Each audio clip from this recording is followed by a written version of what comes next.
calendar turns to September. The Rays' 2010 season officially heads into the stretch run. Over the next 30 games, their postseason dreams will be decided. Tonight, David Price goes to the hill, searching for win number 16. The playoff chase is on Sun Sports.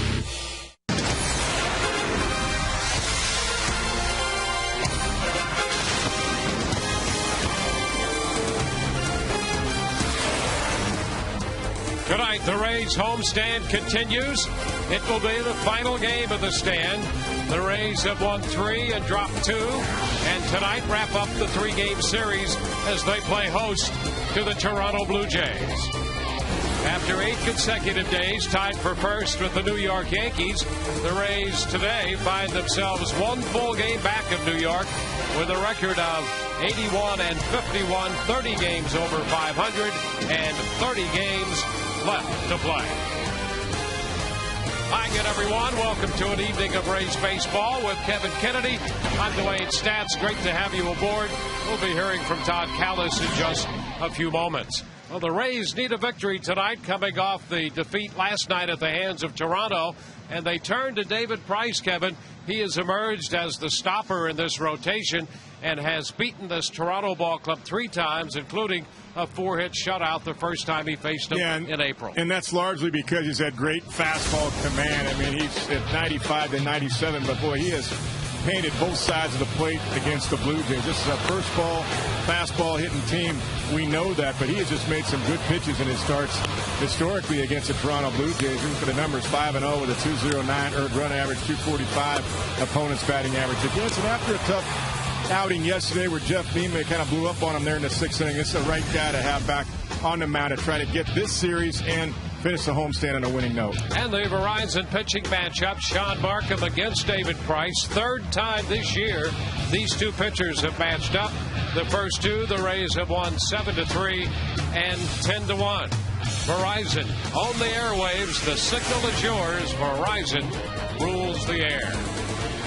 Rays have added some new numbers to the roster, some familiar faces and some brand new faces.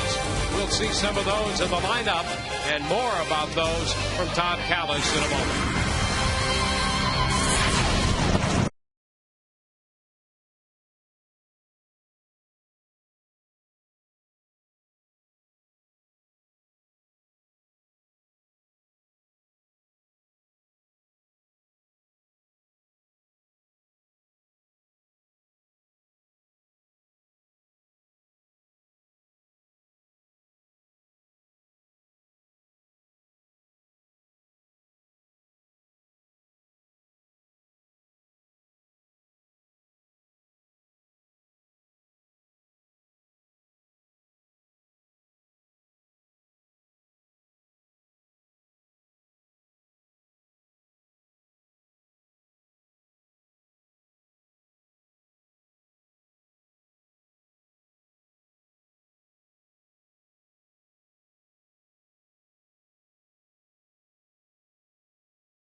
Signing autographs for the fans. September call-ups, always an exciting time for the Rays, especially when you consider last year's minor league player of the year, last year's minor league pitcher of the year, also a 2008 All-Star catcher, a 2009 All-Star outfielder, and Rocco Baldelli, one of the great players in Rays history for 5 seasons. Now, when we talk about Desmond Jennings making his major league debut, we caught up with him and asked him about his thoughts of his pending big league debut. Yeah, I mean, words can't explain it, you know. I got here yesterday. Sat around in the locker room in the clubhouse. I didn't want to leave. I didn't want to leave. It's definitely like a dream come true. When you saw the calendar and you knew we were heading towards September 1, was it hard not to think about this possibility with rosters expanding? I mean, it's crossed my mind a few times. But I just wanted to keep doing what I was doing down there. Just keep playing. I just wanted to play. Just play the game down there in Durham, and if it happened, it happened, and it happened, and I'm thankful for it. Tell us how you found out. Yeah. I was in my hotel room. Charlie Montoya, the manager down there, he called me like 10 o'clock in the morning.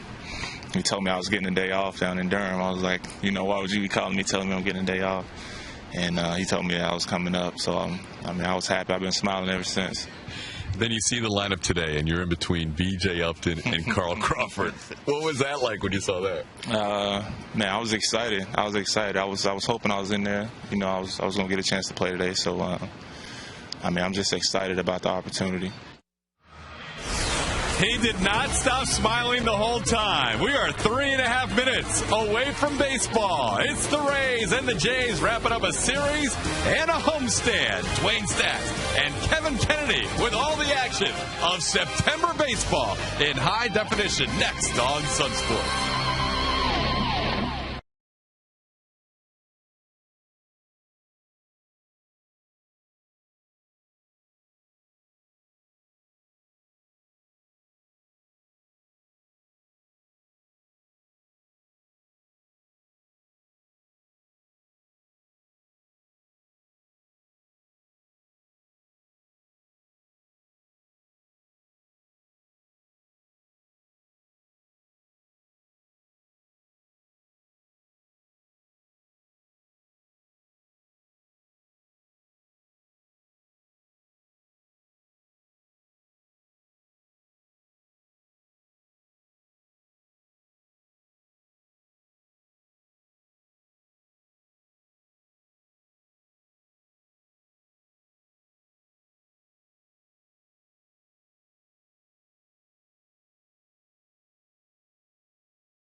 By Amscott, the Money Superstore.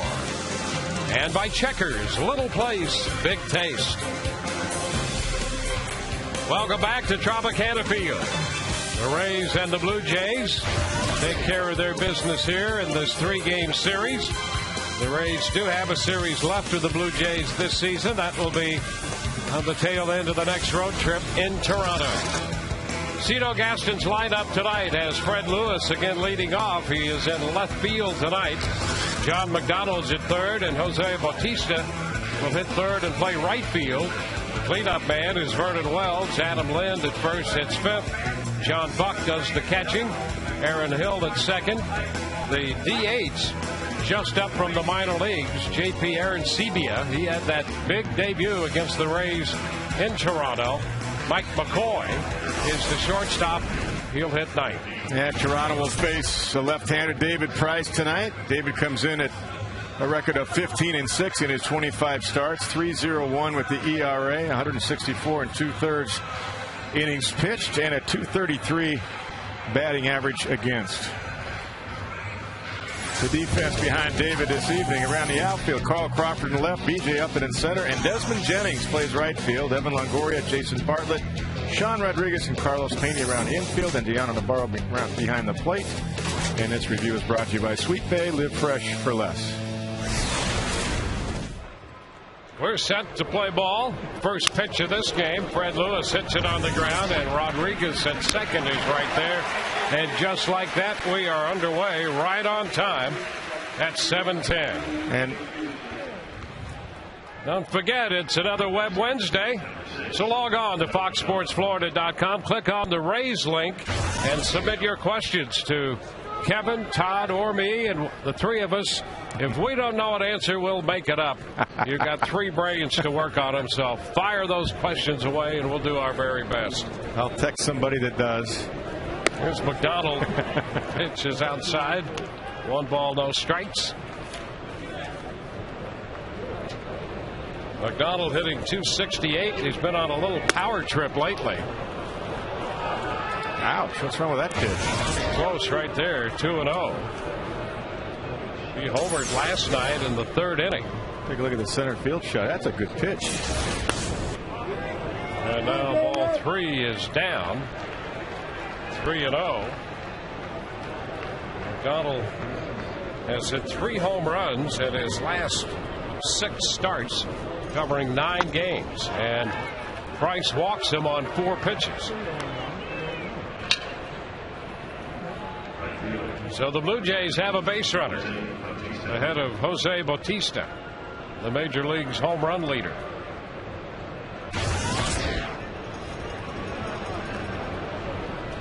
Interesting numbers when you look at Bautista, who's had such a great year. We mentioned the home runs, 103 runs batted in. He's second in the league in that department. Hitting .220 against left-handed pitching, which on the surface is surprising. But Vernon Wells behind him is hitting only .198, and down in the order, Aaron Hill is hitting only .135 against left-handed pitching. Well, that would tell me that some of those changeup pitchers are getting him out with that fading changeup away. There's a long shot, and it's foul. Take a look at the American League home run leaders. Bautista leads the major leagues and has a 10 home run lead on Miguel Cabrera and Paul Konerko. I wanted to make mention that last pitch was a curveball, and that's what he does. He pulls a lot, so you really want to stay away. Or I think you can go. David will have the ability to go up and in. Pitch is down, and I think all 3 of those guys we just mentioned, Bautista, Wells, and Hill, are guys who are in pull mode. Definitely. There's no question about it. You know Vernon is. You can work them away a little bit. Yeah. Soft stuff. He's got a shot. He pulled a slider down the line for a big 2-run double against Jeff Neiman yesterday. Snap throw down to first, and McDonald is back in. Deanna Navarro behind the plate and making his presence known right away. Yeah, I like that. You know, Deanna is a good thrower. He's got quick release, and he's not afraid to throw behind runners. This is a good play right there. That'll help eliminate a big secondary lead for McDonald. Now the runner goes, and the throw to first, down to second. Oh, he's safe the call. Pena's throw down to second base, and McDonald got under the tag. Well, Carlos couldn't get it out of his glove right away. There's a little hesitation there, and that cost him. Take a look. Just a routine move by David, one that he's been working on. See, Carlos can't get the grip immediately, and that just does cost him right there. McDonald able to get in.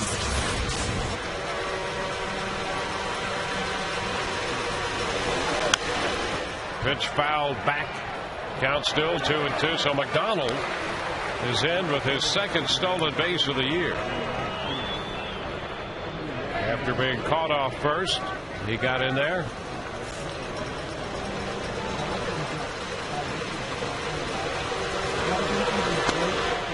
And around Bautista's feet. Full count. There's a slider right there. Try to come in on him.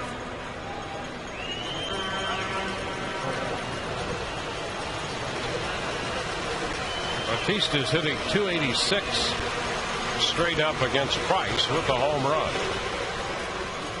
4 out of 14. Well, he holds his hands high. I mean, right at above his helmet there, and I tell you, he can drop the head on that ball down and in, and keep it fair. And a foul ball back. So we'll see another 3-2 pitch. Yankees playing Oakland again tonight in New York. They're just underway, no score.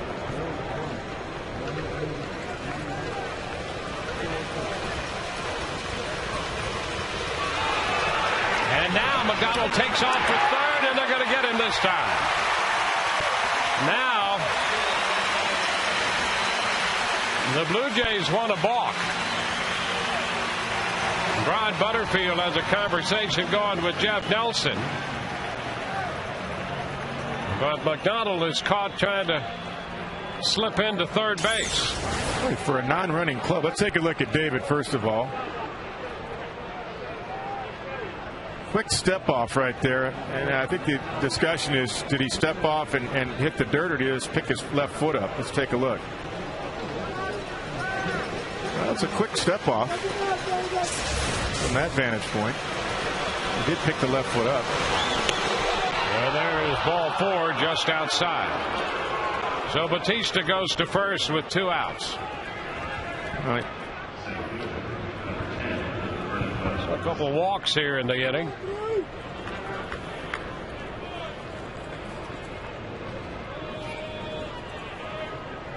Technically, you have to disengage from the rubber with the back foot.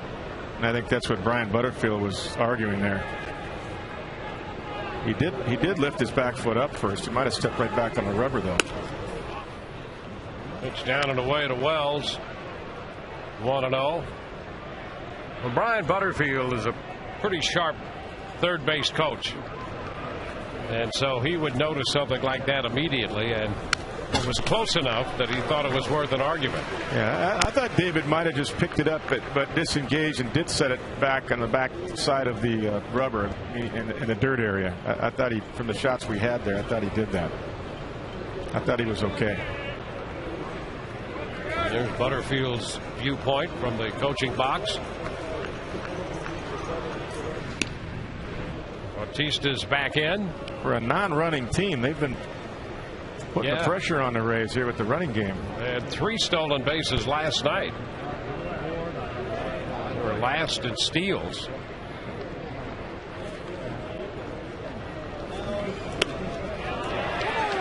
And Wells started to go after that pitch. Thought he had checked, and he's not happy. Well, why did he react then? I mean, his reaction told the umpire he swung at it.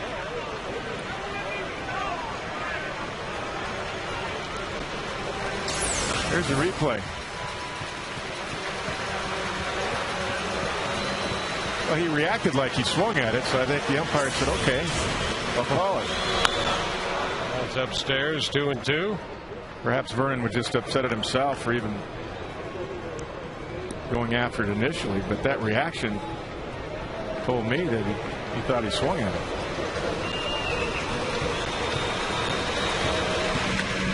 Well, his innate honesty won out there in his body language. Yeah, the body language. Yeah. Umpires go by body language now. Yeah. It's Mark Carlson behind the plate. 2-2. Here we go. And a foul ball straight back below us. Count remains 2 balls, 2 strikes.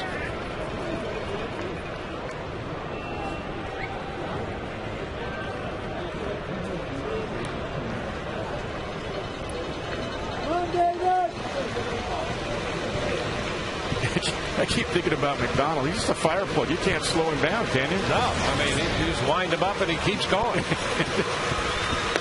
Oh, strike 3 call. A fastball at 97. And that retires the side. We go to the bottom of the first inning. No score.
We go to the home half of the first. The Rays are coming in to hit.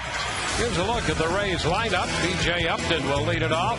And Desmond Jennings makes his major league debut tonight, hitting second and playing right field. Carl Crawford third. Evan Longoria, Carlos Pena, and Sean Rodriguez. Brad Hopp makes his Rays debut, coming over from the Rockies. Deoner Navarro back from Durham. He hits eighth. Jason Bartlett in there at shortstop, adding ninth. The right-hander, Sean Markham, on the mound for Toronto. 11-7 with a 3.61. But here's what the reverse splits that Todd was talking about in the pregame. You and I have been talking about. 186 batting average against versus left-handed hitters. Right-handed hitters hit 303 off of Sean Markham. Yeah, how about that? Wow, that is dramatic. B.J. Upton. And he taps the first one back foul. Strike one. In fact, Deoner Navarro, who's in the lineup tonight, has a home run off him this year before he was sent down, and that came as a right-handed hitter. And there's the breakout lefty-righty. 14 of the 20 home runs versus right-handed hitters. Close to B.J. One ball, one strike. One of the things he learned as a kid, the first pitch he learned was, other than fastball, was changeup, because his little league coach wouldn't let him throw breaking balls. Yep. So he's had the feel of a changeup since the time he was little. Foul ball back, and that makes good sense. And that's the great equalizer, to get left-handed hitters out. But I know the last time we saw him here, I was surprised he didn't throw more changeups to righties. I don't know why you would limit that, because in that game he didn't throw many changeups to right-handers. If that's your best pitch, your out pitch, what's the difference? Throw it to both sides of the plate. With a high fly ball lifted into left. Back goes Lewis. He's going to have room. Just as he steps on the track, he makes the catch. One away. One out. Base is empty, and Desmond Jennings, last year's minor league player of the year for the Rays, will make his big league debut. Desmond coming off a .278 season with the Durham Bulls. He was 37 of 41 in the steal department. 23-year-old outfielder, and he takes the first pitch, and that's a fastball over for a strike. Wow. Thought that might have been up and in. Desmond with good speed. And a little chopper down to third. McDonald with the throw. McDonald to Lynn. So Desmond Jennings is officially a major leaguer. He has a big league at bat and many more to come. Like a little cutter right there. It was a little cut fastball. Cut out in front a little bit. You can see McDonald, that fire plug. He doesn't waste any time with the speed of Desmond Jennings. Here's Carl Crawford.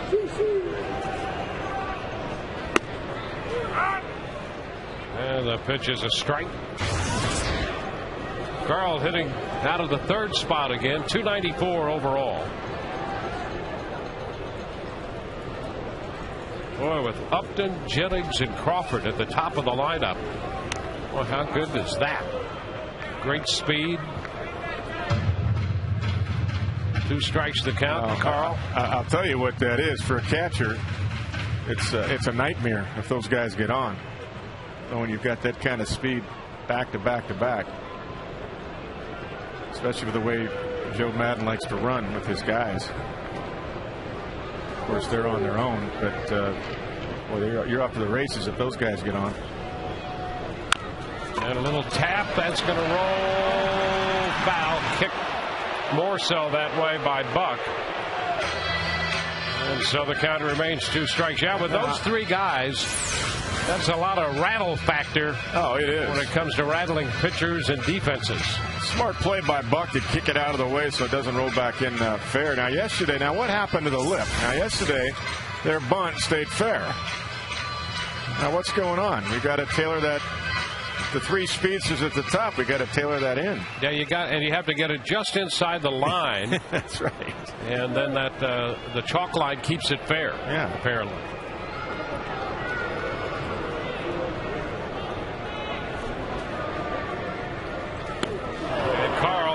Reaching for that one is out on strikes. 1, 2, 3 go the Rays. We're at the end of an inning. No score.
You want to guarantee yourself 2010 postseason tickets?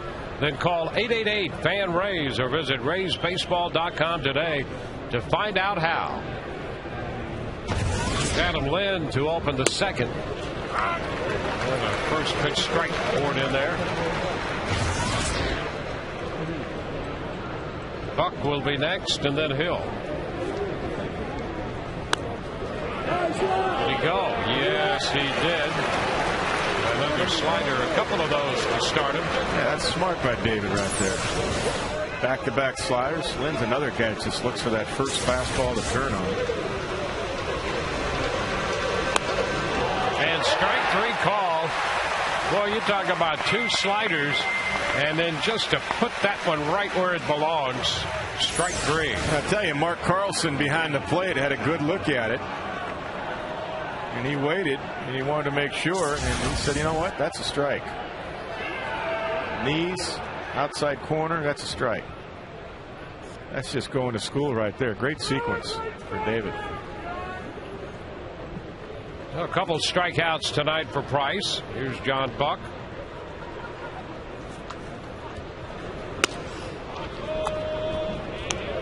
One and oh. One and a wiggle right there by Deanna Navarro. That's that two-seam fastball. The sinker first pitch.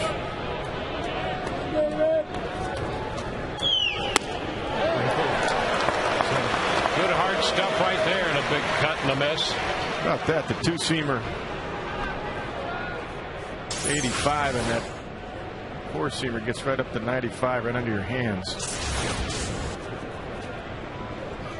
And again at say 96. 1 and 2. Navarro setting up in, and David hits his spot, ties him up. Identical pitch. And right back to the well again. 3 outstanding fastballs. That one at 96. And Buck is out on strikes. Just excellent location, too. Navarro setting up and in, and all 3 spots. Look at that. Identical. 3 times in a row. Right under the hands. Can't get extended. There's Hill. The strike. A little off speed right there. A little off speed. Looks like a changeup.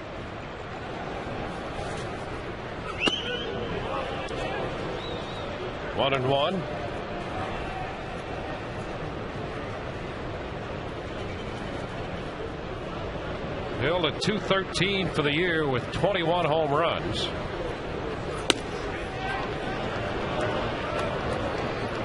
Two balls and a strike. That pitch a little bit away.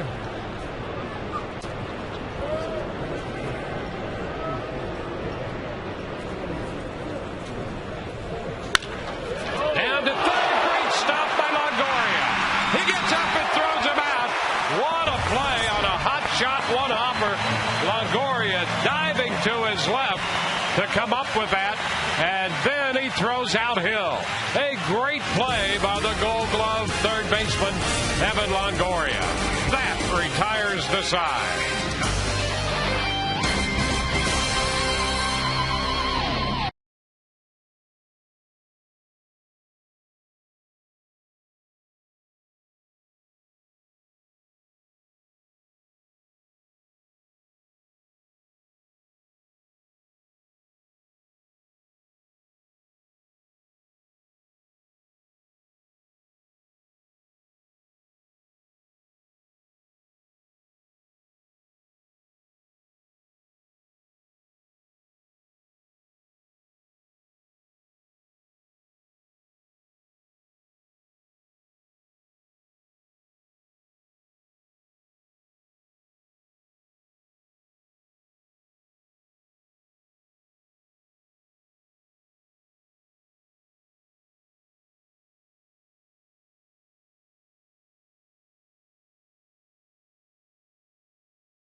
He's one of the new faces for the Rays, but one of the guys that Rays fans are getting used to making plays, Evan Longoria, as we're joined by Andrew Friedman, Executive Vice President of Baseball Operations, as Longo leads off. Just another play by the third baseman for the Rays. Exactly, just a routine play. Obviously, it's phenomenal and something that we've almost grown accustomed to. And you hit on it. It looked like the figurine. Yeah, he did. He looked like the figurine when he was on that little stick there, stretched out.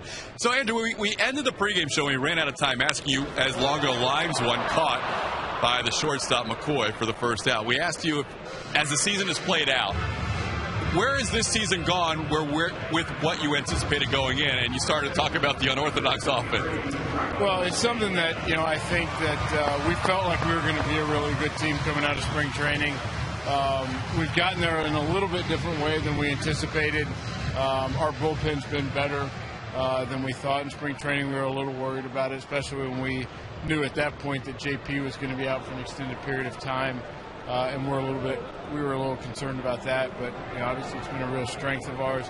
We felt confident that our rotation would be good and that our defense would really be exceptional. And so it really gets down to the offense. And as much as people gripe about it, as much as we've analyzed it and really looked into it, we still score a lot of runs. Right. We're third, I think, in the American League in runs scored.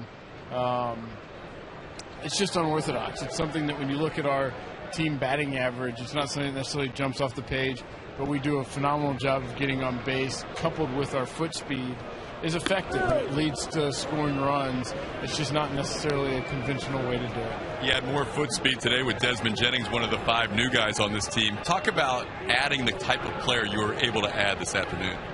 Yeah, it's something we've talked about all year, really for the last 3 years, is really talking about depth. And not only do we talk about it publicly, it's a big point of emphasis for us privately as well. And when we went through and came up with who we were calling up, it really jumped off the page at us at the quality of players that we were bringing up and really the depth that we had as we put that list together in terms of the balance, left-handed hitters, right-handed hitters, third catcher, the arm out of the bullpen, the speed that we have in Desmond Jennings. and the way it was really a perfect match for this team, but also the quality of player that each one of them is, and really has a chance to help us, either in a limited role or in a much more substantial role in the event that something happens. Quick inning here as Carlos grounds out to first. So one question left, I guess. Is there going to be a smaller wave of other players coming up? Yeah, I think so. My sense is that we may see another couple, 1, 2, 3 guys up, and we don't have a firm date on that yet. We'll kind of see how things are playing out. We'll let those guys get regular innings and at-bats with Durham, and then, kind of on an as-needed basis. Maybe an arm or two in that mix. Yeah, definitely. I think it's something that we could look at. And, right now, hopefully we're in a position at some point where we play some meaningless games in September. I mean, that's the goal, is to get to that point. Certainly don't expect it, but if we get there, then absolutely, getting some guys up and backing off some of our other guys. But that'd be a phenomenal problem to have, not something that we're really accounting for right now, but just more if we get into a situation where some of our guys are taxed, right, bringing up some reinforcements. Hey, Sean's given us a chance to ask one follow-up because it is a Web Wednesday. We get questions from viewers. Nate is watching on MLB TV from Georgia Tech. He wanted to know the latest on Leslie Anderson.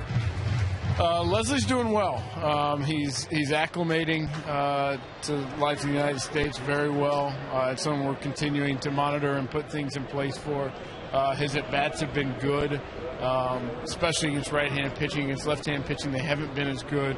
We felt like with his swing play and mechanics and everything else that he'd be more of a neutral guy that could handle both sides. He struggled some against left-handed pitching. There's some things in the process that we're still trying to really hone in on in terms of pitch selection, etc. But he's got a good feel for the barrel and is able to spray line drives all over the field. And we've been pleasantly surprised. Andrew, as always, thank you for the time. Thank you. Back to you guys. All right, Sean Rodriguez shoots this one into the gap in right center field. 2 hops into the bottom of the wall, and it stays there. That gives Rodriguez a chance for 3, and he is in there with a triple. Sean Rodriguez triples into the alley in right center field. His second 3-base hit of the year. Sean got a pitch up. Take a look. It's a cutter. It's a cutter. It's flat, and it's up. Sean goes right with it. That's a perfect swing. Exactly what you do with a cutter, up and away. You don't try to pull it. Shoots it in the gap, and it did stick the bottom of the wall. And Sean was hustling out of the box looking for 2, and the play being in front of him, he knew he could make it to third once the ball stuck at the bottom of the wall. So with 2 outs, the Rays have Rodriguez at third, and Brad Hopp will make his Rays debut. Left-handed hitting outfielder has spent his entire career with the Rockies until now. But he takes a pitch a little close, 1-0. Well, we saw him take batting practice here the last couple days, and we, of course, saw him in interleague play a couple seasons ago. And he was impressive. He hit the ball a long way in BP. Took a big cut there and missed out in front of a changeup. 1-1. Yeah, there's the pitch where Sean Markham is effective against lefties. That's a tough changeup right there. Good fading action to it. Starts out away and goes even further off the outside corner. Hoffman hit .255 with Colorado. 7 home runs and 37 runs batted in. And he lines it foul down toward the bullpen. Look out down there. And it's 1-2. What I liked about Brad Hopp with the Rockies when I covered them, I thought that the National League West, is that he will go the other way.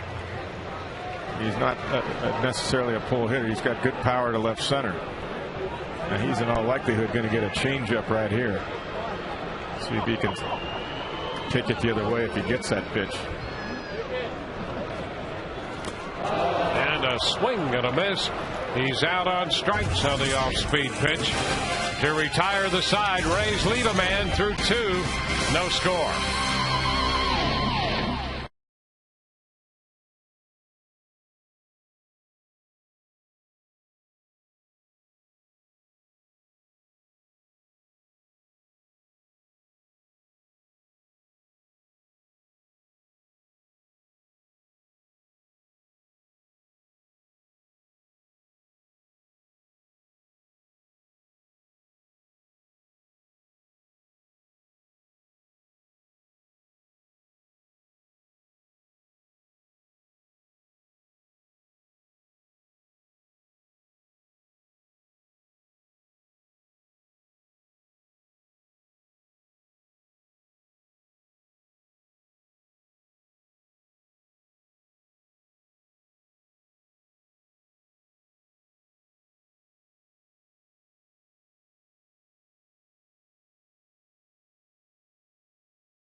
Our Toyota trend finds the Rays coming off a 17-12 record in August. 17 wins in April and May, and then a little bit of the June swoon, but right back in July, 19-7 and 17-12 in August. Leading off, JP Arancibia. First pitch is a strike. Boy, what a start he had in his major league debut against the Rays up in Toronto. Grounds this one to third. Longoria's throw is right there on the money, and that is out number one. You couldn't get off to a much bigger start than he did. 2 home runs. Hit the first pitch of his major league career for a homer. And then had another one. And his mother in attendance. Coming up from South Florida. And here's Mike McCoy. Pitch is a strike. McCoy just back from the minor leagues to essentially start this series for the Toronto Blue Jays on the infield. 1-1. Escobar's had a bad back. We have not seen him in the entire series. Ground ball, backhanded diving stop by Rodriguez. Throw to first, and Pena can't scoop it. Great stop by Rodriguez. Boy, he does that so well in so many forms, going to his right. Yeah, he really does. He took a base hit away with the stop alone and then got up. Usually he has the arm. You see him throw a bullet over there and get it there in the air, but he does short hop Carlos with the hurry and speed of McCoy, and Carlos couldn't pick it. Rodriguez has such a strong base. He has strong legs that allows him to set himself and make good throws most of the time. It's funny you bring that up, because his friend from Miami, Gio Gonzalez, Lewis fouling one back for a strike of the Oakland A's. I was actually talking to him about Sean, and I said, tell me about him growing up, playing against him. He said his legs. He goes, you can't move him. He's a rock. He said he's got the strongest legs you'll ever see in baseball. Yeah, and you see that all the time when he makes plays like that in the middle of a double play. Yeah, he says you don't want to slide into second against him.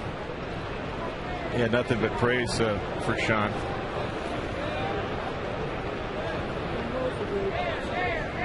Strike the count to Lewis. Well, I think Sean's range is about as good as anybody I've seen in the American League at second base. Pop foul straight back into the upper deck, and the count is 0-2.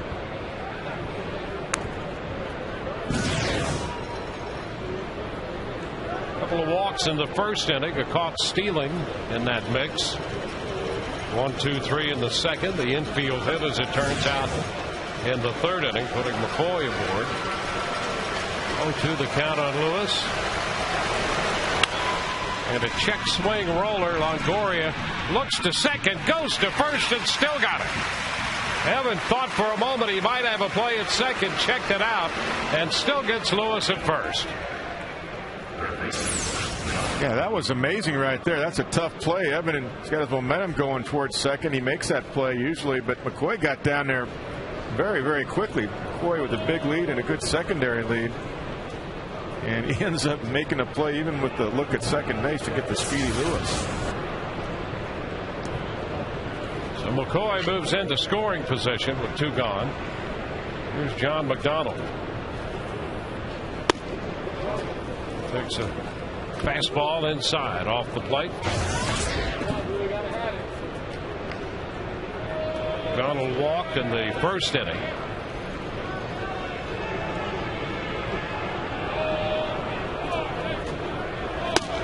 That one right by him. Fastball up. 1-1. That's good location right there. You can't catch up with that. Above the hands like that. 95.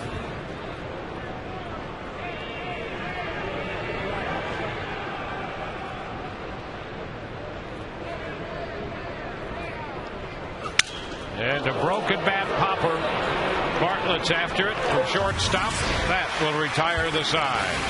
No runs ahead, a man left. Bottom of the third coming. No score.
Home half of inning 3 coming. No score.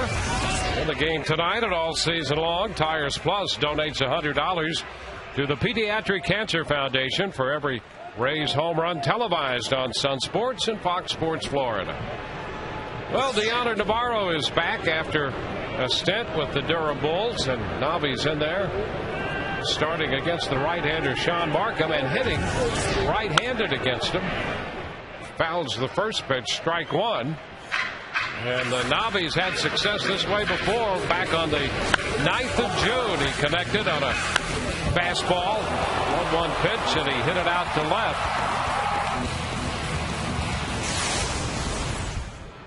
So he, by virtue of that success in here, looks at a curveball right there. 0-2. Markham probably saw that replay and decided to throw him a curveball that time. Well, and he also saw that first fastball up and in that Navi turned on.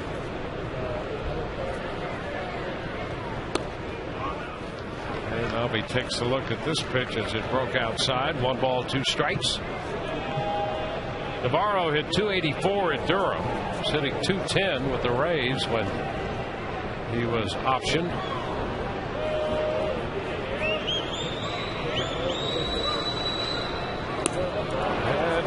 Out on strikes. So that's the first out here.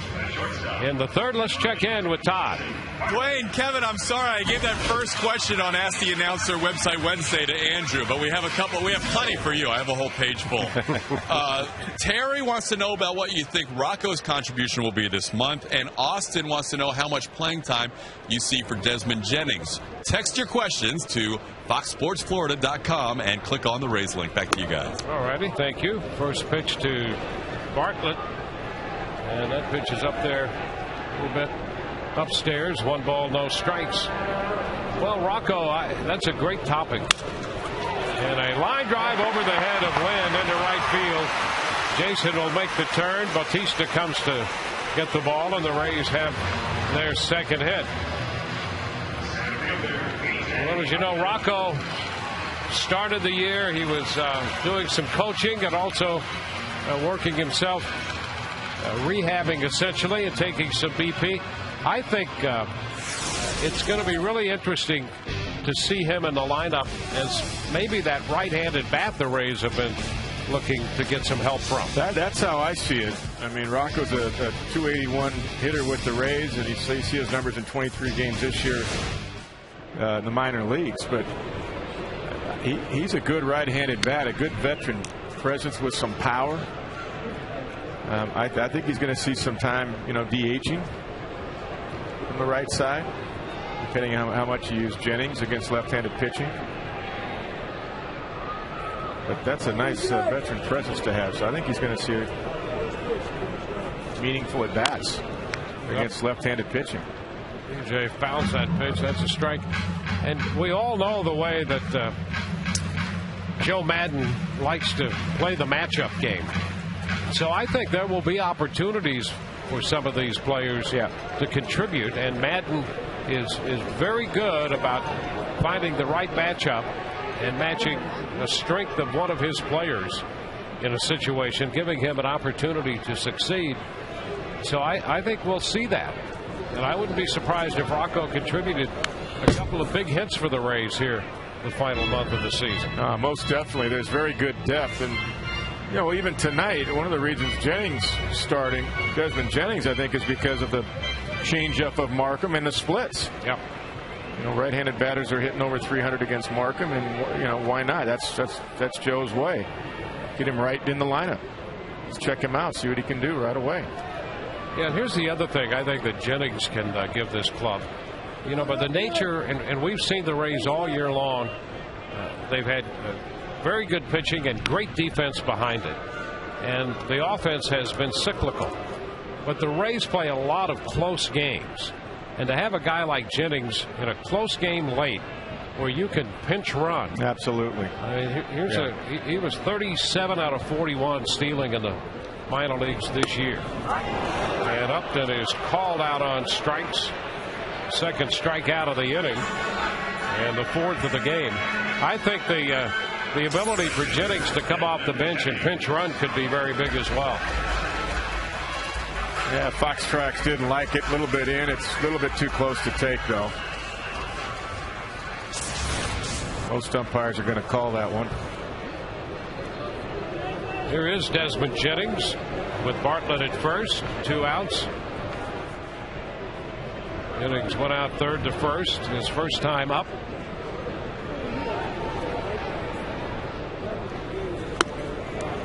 And he pulls off this pitch and missed the cutter. Strike 1. And Markham got him on a cutter in the first inning on a tapper to third base, so he comes right back with it.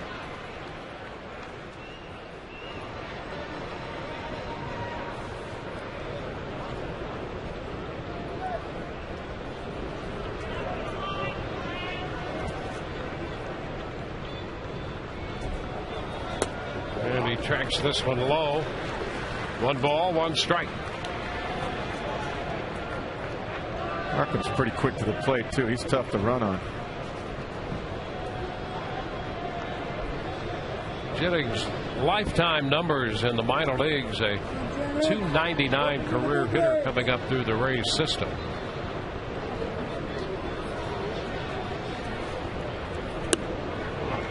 This pitch is down. He got a little bit of a late start this year.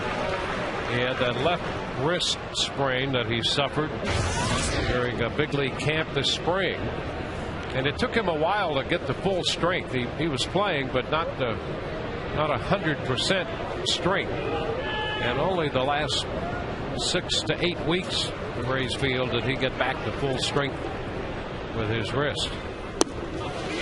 Ball outside and a snap throw to first. Bartlett back in.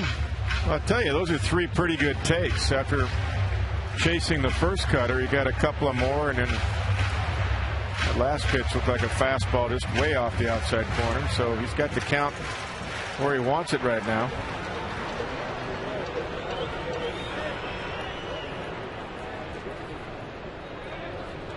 Up 3-1 on the count. Runner goes. The pitch is a strike, and the throw is a strike as well. Bartlett cut down trying to steal, and that retires the side.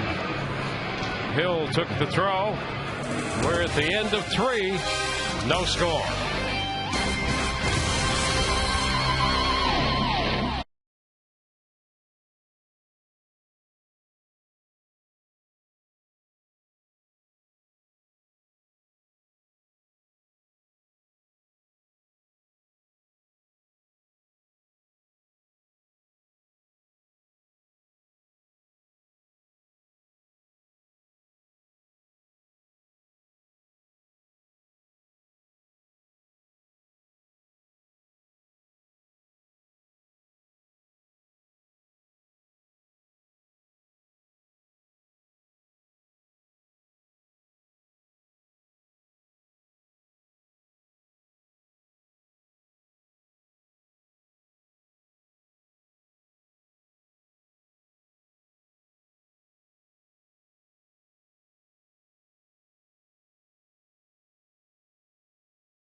Tonight, time for our AT&T trivia. Who's the only catcher in Rays history to make an all-star team? Jose Bautista takes a curveball to open the 4th. 1 ball, no strikes. David Price on the hill.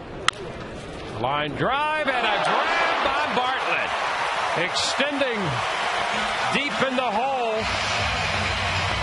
Just a couple of steps into the outfield, and a great grab by Bartlett stamped that one with a star. That was a two-seam fastball away. Bautista got out in front a little bit of it.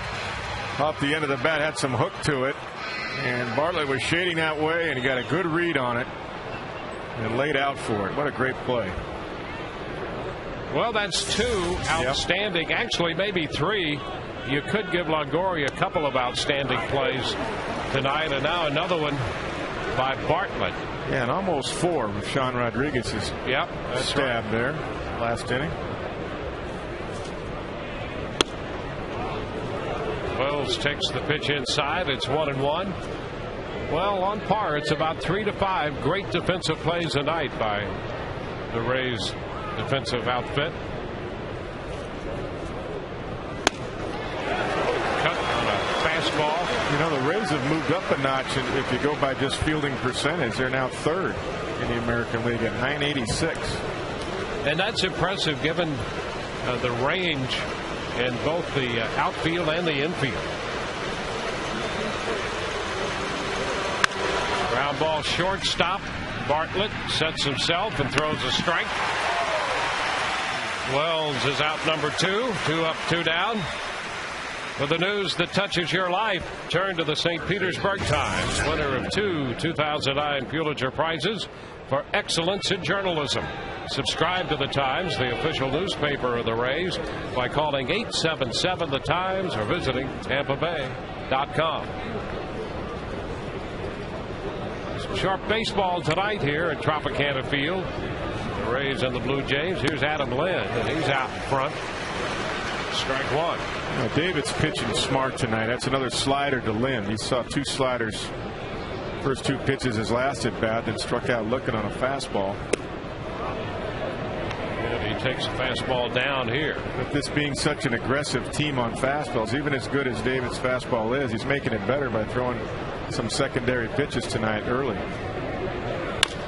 And a chop by the mound. Bare hand. Rodriguez got it. Another outstanding play. Sean Rodriguez to Pena to get Lind. And it's a 1-2-3 inning.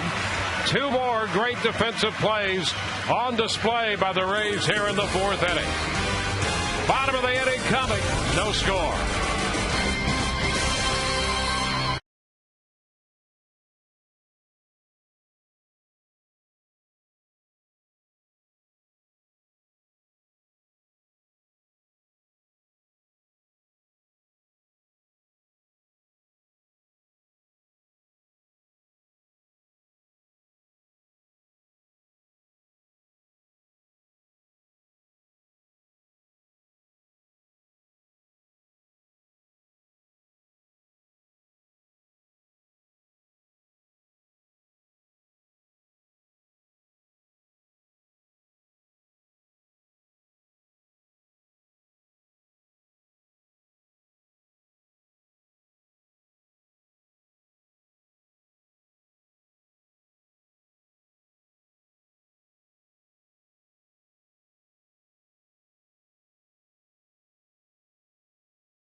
Through 4 innings has given up no runs and a hit, and look at this play. Look at the concentration by Sean Rodriguez with the bare hand on the run, a little bit off balance, and throws a strike over there to Carlos Pena.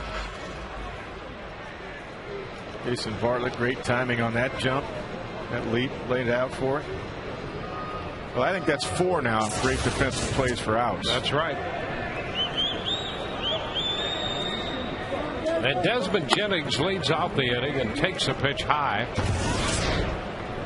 He was up there when Bartlett was caught stealing to end the third.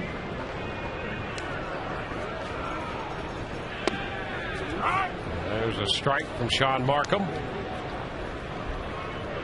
A 1-1 count. Desmond's seen some pitches now here. He's got a pretty good read. Oh, and he takes one there that was close to the outside corner. Let's take a look. Yeah, Fox Tracks. Let's see what Fox Tracks has this one off the outside corner a little bit. Yep. This one is down. 2-2. Well, the word on Jennings from his AAA manager, Charlie Montoya, is that he will wait up there, that there's no sense of urgency with him when he's in the batter's box, that he's patient, has good discipline. Thinks he could lead off in the big leagues. And he takes this one for ball 3. He's tracking the ball pretty well. I mean, last at bat he had 3-1 count. He saw 5 pitches. This at bat, the same thing. That's a good take. It's not easy to lay off for a young guy. First game in the big leagues.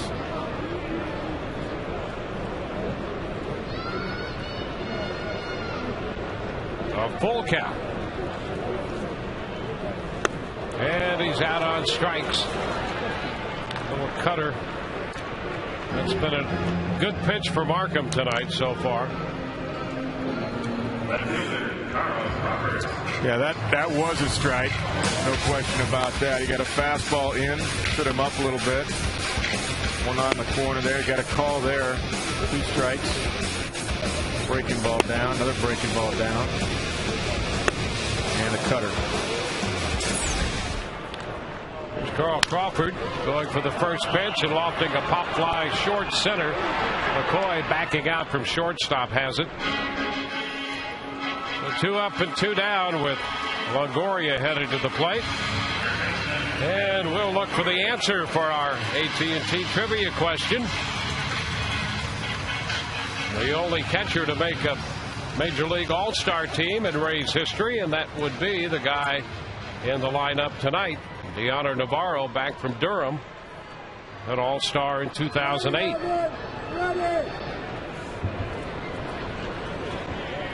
Evan Longoria pitches a strike.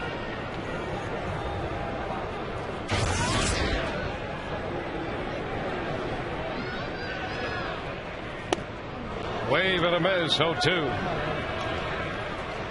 Change up right there.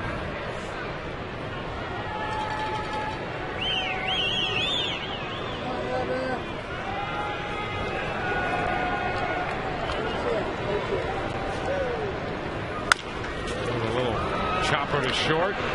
McCoy with a quick throw, and it's scooped by Lynn to retire the side. 1, 2, 3 go the Rays. We're at the end of 4 tonight. We have no score.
schedule brought to you by Just for Men Hair Color, and the Rays scheduled to hit the road in a big way with 3 in Baltimore, on to Boston and Toronto before their home on the 13th against New York.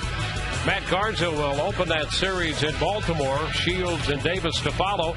As we look forward to the upcoming Rays schedule, you can live forward with Just for Men Hair Color. John Buck will open inning 5 for the Blue Jays. David Price on the hill. And the first pitch to Buck is a little bit high. 1 ball, no strikes. Happy to have the Rays skipper Joe Madden join us from the dugout. Skip, good to have you. Hi, guys. And Joe, how about this lineup tonight with some new faces? You've got some speed plus at the top of the lineup. We definitely have that. We just got to get him out on the bases. Markham's throwing pretty well tonight. He's really mixing his pitches well. You know, BJ hit that ball well in the first inning. We had a couple balls. Of course, Sean had a chance when Brad came up to hit, but he's throwing the ball well, and so is David. It's kind of an interesting pitching matchup, too. Entirely different kind of pitchers. Joe, Desmond Jennings has seen a lot of pitches, even though he struck out. He looks like he's a pretty patient guy at the plate. That's why I've been the 2-hole. I mean, I didn't know if he was how many hits he was going to get tonight, but I know that he's going to work a good at bat. That's always been his MO. He's willing to accept his walks. I mean, I know those pitches were kind of close right there, but he normally runs a good count, and normally runs a good at bat, and he's also a very good hitter. You know, all of these new faces, they're new and familiar faces, but it would seem to me, and you might have a couple more coming later, they're here to be utilized, and they're great pieces for you to place, I think, in positions where they can succeed. Well, we do have a lot of nice complementary pieces, whether it's a right-handed player or a hitter or a left-handed hitter. Defensively, you can look out on the field. You put Desmond out in right field. You feel very good about that. Navi, of course, is back behind the plate. You feel very good about that. You look at the plays that Sean's made. I mean, the whole defensive group tonight. Then you look over the bench now with Rocco being there. Obviously, that's going to be a difference for us also. Brad's getting a chance to DH again tonight. We have a lot of different complementary pieces. And Joe, for David Price, so far so good. He's thrown some nice secondary pitches too, not just the fastball. Yeah, he looks like he's had a relatively good command. That one at bat to McDonald in the first inning was kind of the one that got away from him. But we have made some good plays for him too to keep the pitch count down. It's always a component that's a homer. Yeah, 3-2 fastball, and Buck just caught up with it. It's his 15th home run of the year. Well, Skip, we appreciate the visit. No problem, guys. You know, you got to score at least 1 to win, and now the Rays got to have to score 2. We shall. See you guys later. Bye-bye. Thank you, Joe. Well, John Buck on a 3-2 pitch, a fastball, hits it out, and it's a 1-0 game. Well, they tried to go back up and in again, 3-2. And Buck caught up with that one. And he launched it.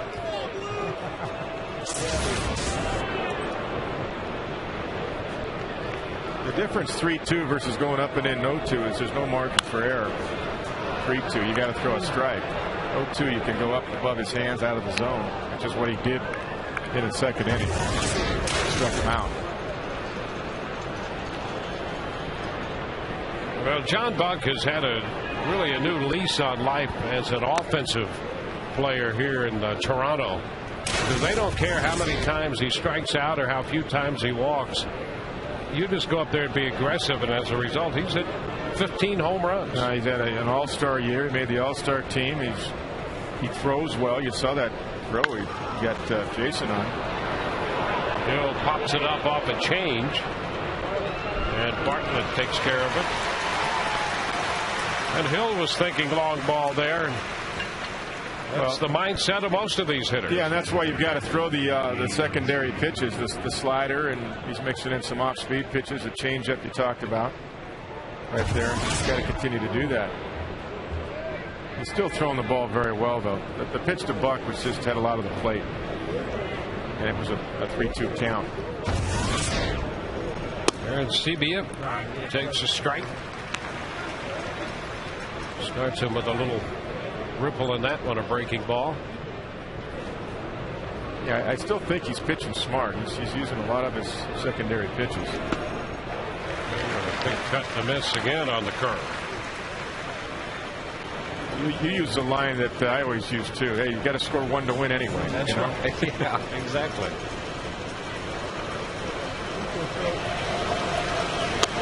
Wave and a miss.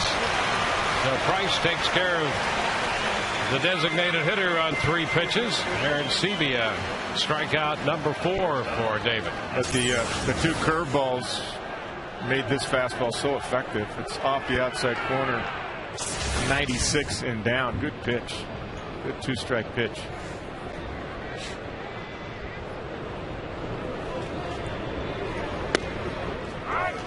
And the pitch to McCoy. Breaking ball on the first pitch. Strike 1.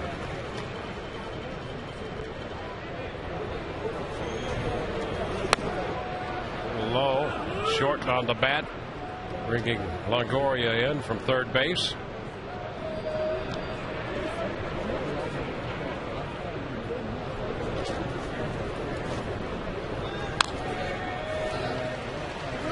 One ball, 2 strikes.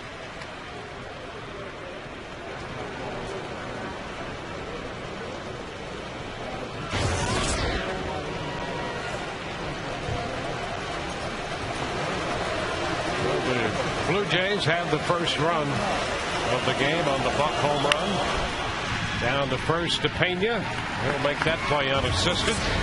A run on the home run. Nobody left. Bottom of the 5th coming. 1-0 Blue Jays.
Text poll question of the evening brought to you by Autoway. Call 1-800-SHOP-AUTOWAY.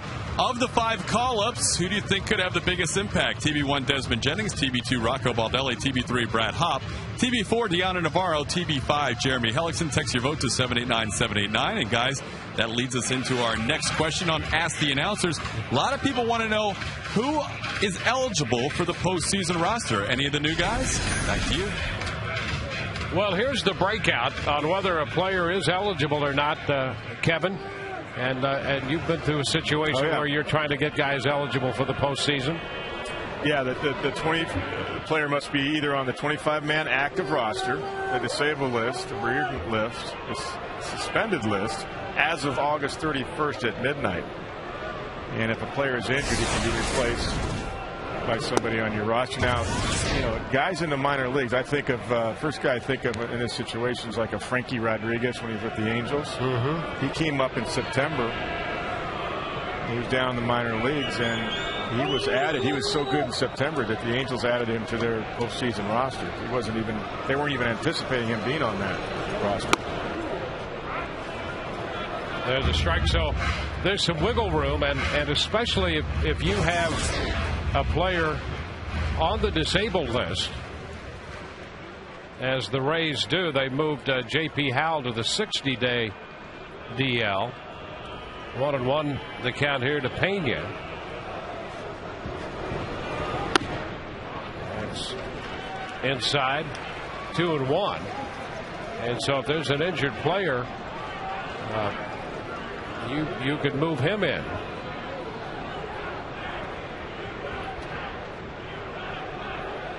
Pena, Rodriguez, and Hop due up. Chopper foul beyond Lind. So the count goes to 2-2. In the case of Brad Hop, it was important that the Rays, to make him eligible for the postseason, made their move last night when Andy Sonnenstein was optioned to Hudson Valley. Full count now. And they essentially selected Hop from, he was on the Charlotte roster, and so with Sonnenstein option last night, Hop made that deadline. So he's one guy who's eligible. Ground ball. This will be handled by McCoy from the shift. The shortstop takes care of Pena. That's a 6-3 putout. Yeah, guys from, that's why on the trade deadline, guys from outside the organization, they definitely have to be on your roster before September 1st. Yeah. The end of October or August. If you make a trade like, that's why Manny Ramirez just didn't make it with the Chicago White Sox. They made that deal just in time. So if they went to the postseason, he's eligible. Guys within your system, it's not really a problem, although you do have to work a DL, position for the DL. Yeah, and the Rays have transferred J.P. Howell to the 60-day, which gives them some wiggle room there. Right. Strike the count to Rodriguez, so they get Hop under the line, the timeline there, so he's going to be eligible. And now, by moving Howell to the 60-day, they've got some more wiggle room later on. Yeah, because if you move a guy from a 15-day DL to the 60-day, that opens up a roster spot on your 40-man roster. Like the Yankees, by the way, they claimed Ted Lilly, and the Dodgers pulled him back. Now, technically, they could still try to work out a deal. Talking to some people today about this. But he wouldn't be eligible for postseason. He'd be eligible to pitch this month in September for the Yankees, but he wouldn't be eligible for postseason because it's already September 1st. I don't think the Dodgers are going to let him go, but if for some reason they had a chance to work out a deal in the next 48 hours, that could happen. Full count now to Sean Rodriguez.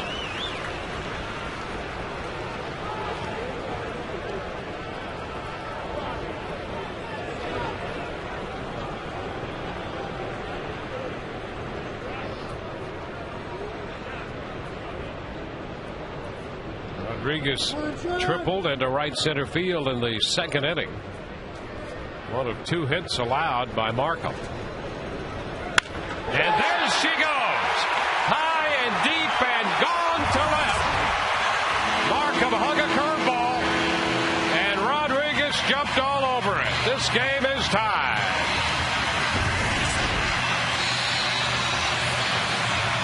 Ninth home run of the year for Sean Rodriguez.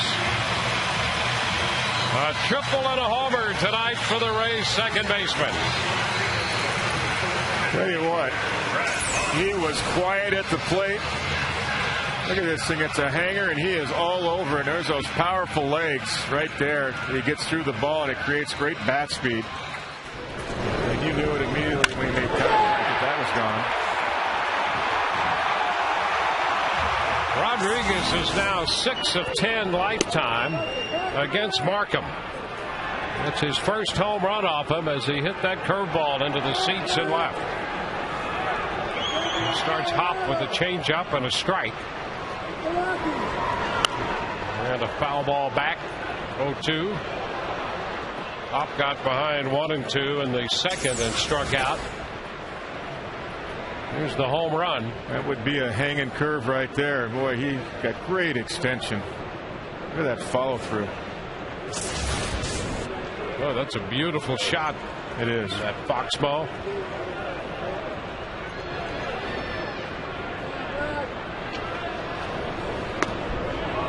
inside a bit, stayed in, tried to get it to come back. 1-2.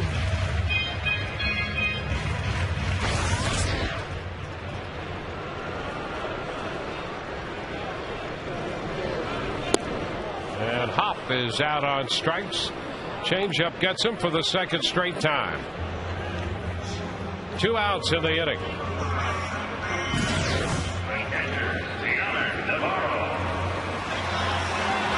Brings up Deoner Navarro.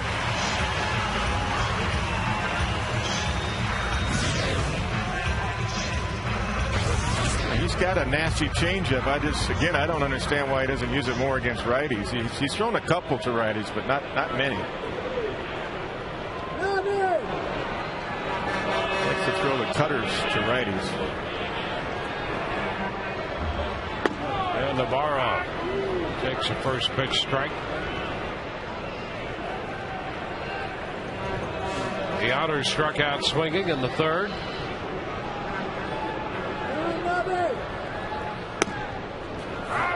Takes that one on the corner. 0-2. It was the 21st home run of the year given up by Markham.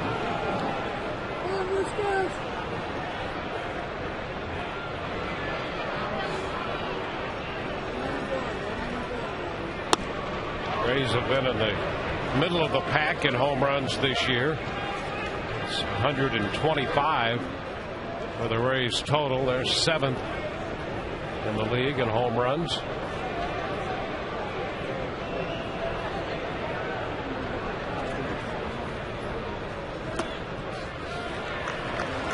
Two balls, 2 strikes.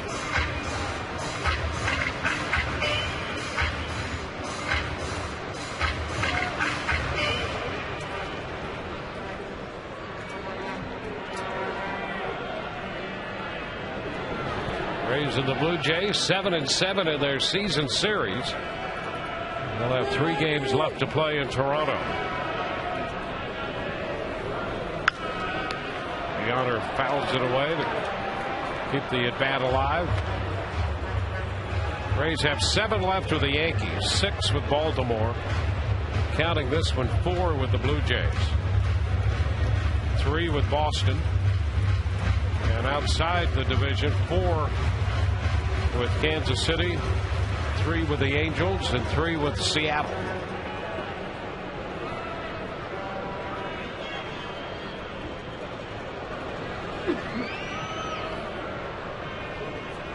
Two again. Up the middle and a base hit into center.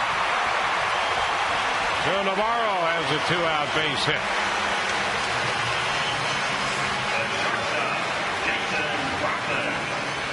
Well, he took what Markham gave him. He kept going away, and Deoner just stayed on it. 2-strike pitch, little cutter off the outside corner. Good balance, just a short, just throwing your hands at it. Well, Navi said the most important thing for him when he was at Durham was just the playing time and at bats and catching as often as he could. Well, that's pretty good numbers down there. 284 batting average. Jason Bartlett shooting one up the right field line. That's going to go into the corner. Navarro hitting third. Foley's going to put up the stop sign for him there. And the Rays have men at second and third. The throw back in was mishandled, but no way you can anticipate that.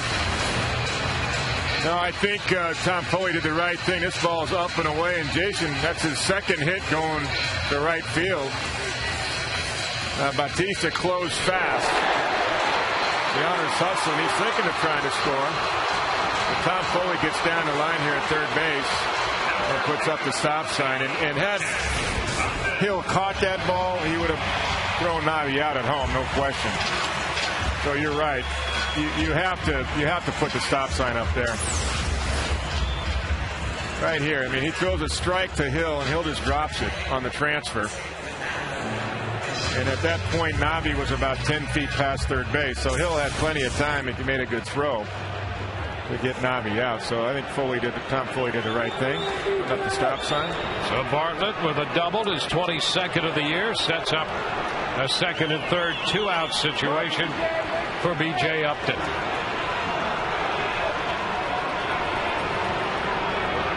B.J. 0 for 2 tonight. Pitch in the dirt, and it's picked by Buck. Yeah, he got fortunate there because that's a ball normally as a breaking ball. You should be shifting to your right and blocking. And he got lucky. He just backhanded. He picked it. Now Gaston will stroll to the mound. That's a breaking ball, and he just got totally lucky on that one.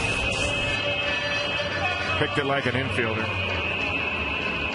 You know, there might be some question about Markham pitching to Jennings as opposed to Upton. B.J. coming in 5 out of 15 in his career against Markham, and they have the rookie Jennings behind him. You know, B.J. just missed in the first inning, hitting one out of the ballpark. Hit that ball deep to left field, and last time, of course, got him looking on a ball that Foxtrot said was in. And that's exactly what they're doing, Dwayne. Exactly what you said. So they're going to walk Upton here intentionally. First base open, and so Upton will get the intentional walk. And Desmond Jennings will have a chance here to do something big with the bases loaded and 2 gone in a tie game. Well, that's a veteran manager for you, saying, you know, look, hey, let's see what the kid can do. I know what BJ can do. So an intentional pass. Well, Desmond Jennings in his first big league game, looking for his first big league hit. No time like the present. I think the good news is, Dwayne, he's seen a lot of pitches already from Markham. He's seen a lot of cutters. He's seen every one of his pitches. A very good point. And he's gotten them out twice, Markham has, on cutters. He could take that cutter and shoot it in the right center. And Jennings normally will be very patient.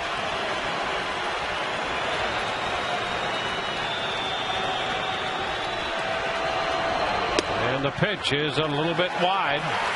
He threw a cutter and it wound up outside. Yeah, that's what Markham's gotten him out twice with, so I think he's going to go right back to that. This one just off the outside corner. Buck thinks he's got the call there. Well, he did get that call the last at bat on Jennings. Yes, he did. Put him in the hole. 2 strikes. And Jennings tracks this one in off speed changeup for a strike. 1-1. Well, until he proves he can hit that and go the other way, he's going to get those cutters and off speed pitches. And he might as well prove he can hit it right now.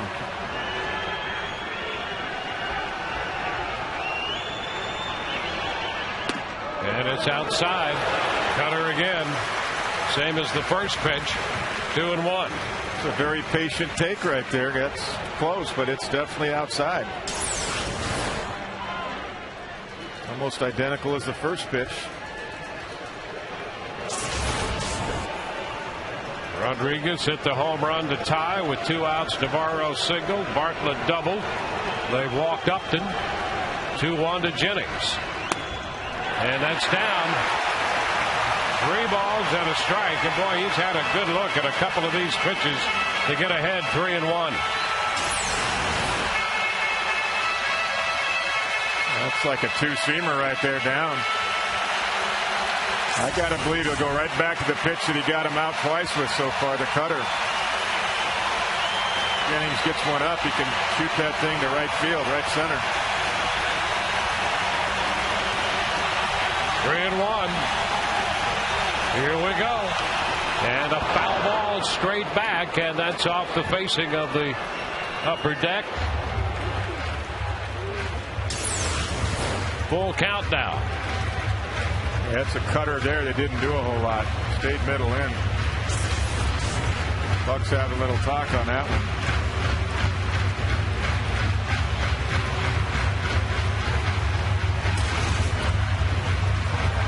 I don't know. They stayed away. I don't know if they try to sneak a fastball over the inside corner or not. But my guess is he'll go right back with the cutter. Well, he grounded out on that tap to third on a cutter first time and struck him out on a cutter on a 3-2 count in the fourth. 3-2 here in the fifth. Bases loaded now.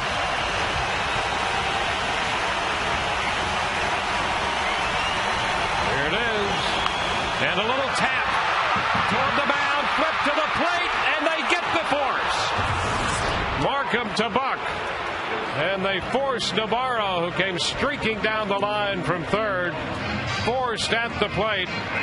The inning is over, but the Rays pull even on the home run by Sean Rodriguez. 1-1 after 5.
A little tap off the bat of Jennings created this play. Yeah, 3-2 cutter. Now, Deanna is way in foul territory, and the reason he did that is because he didn't want to see a line drive coming at him because he's on the move on a 3-2 count. But you don't necessarily need to be that far in foul territory. I don't think it would have made a difference.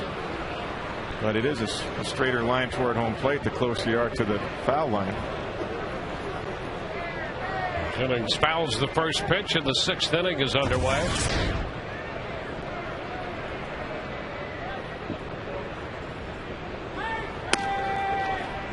Upstairs, 1-1.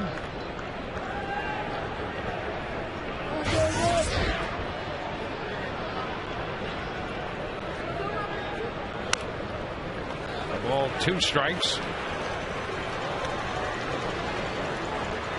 David Price with 4 strikeouts. Giving up a couple of walks. They came in the first inning. 2 hits and a run.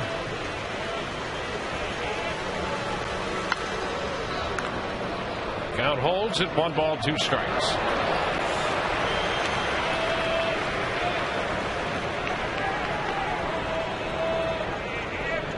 Price's numbers against the Blue Jays this year have been remarkable. Going into this game, it allowed him 1 earned run in 23 innings, 1 run in 5 tonight. Good try right there. 2-2.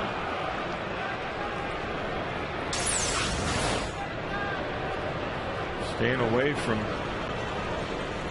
Lewis. Lewis fouls it again.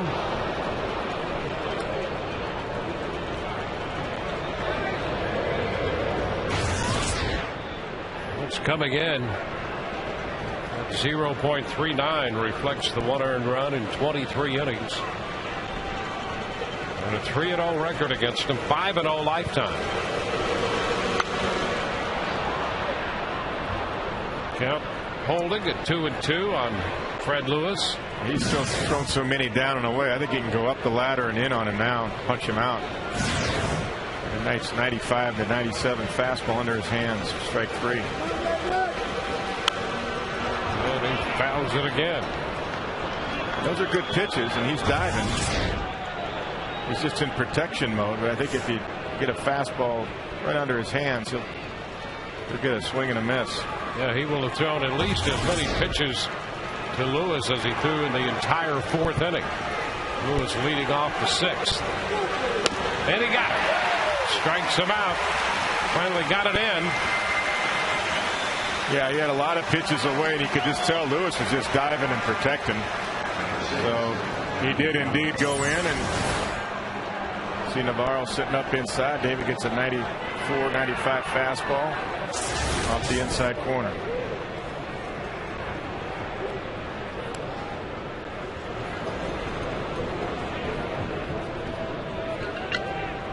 John McDonald.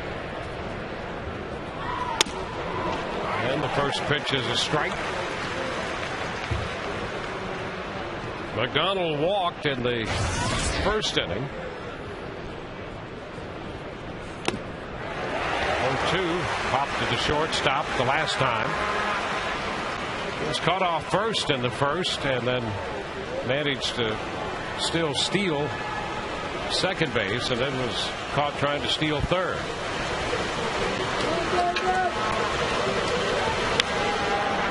Pop foul. It's going to land in the seats back of the first base dugout. There's some serious protection right there by McDonald. Trying to stay alive. It's not his normal big swing that he takes. And just a piece of that one to foul it straight back.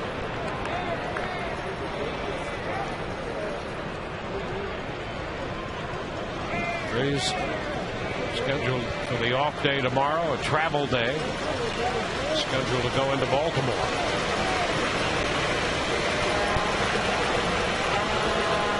That'll be interesting with the weather situation being what it is. You're not kidding.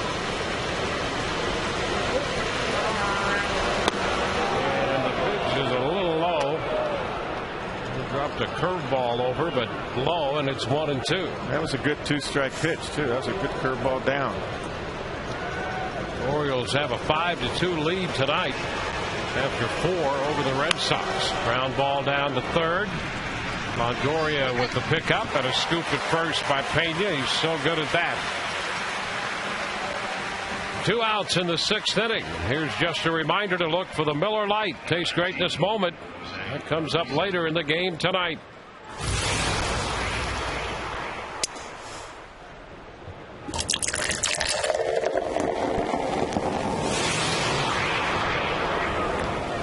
The 4 wired for sound. And it sounds good. Now Jose Bautista. He takes a strike and under the hands. Fastball at 95.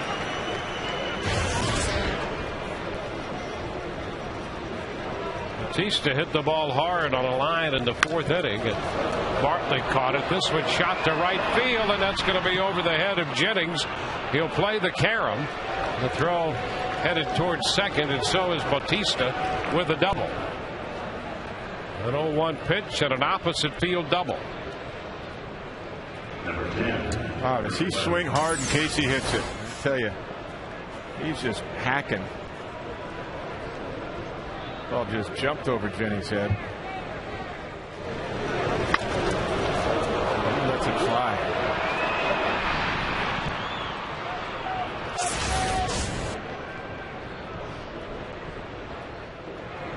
30 doubles and 43 home runs. Now Vernon Wells steps in. And he lifts a high fly ball not too deep to right.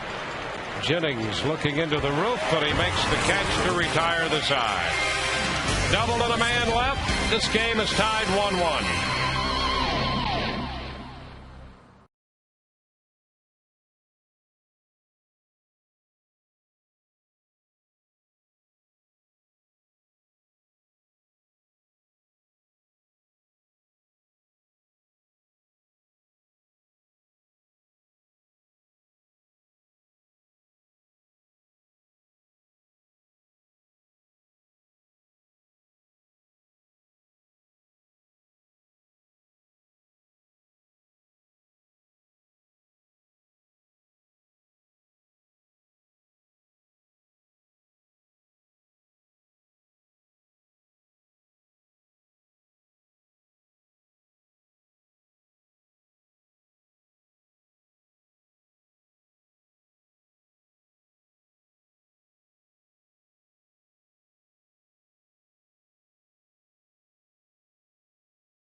by your Greater Tampa Bay Buick and GMC dealers, and by AT&T. Find out what's possible with the nation's fastest 3G network. AT&T, rethink possible.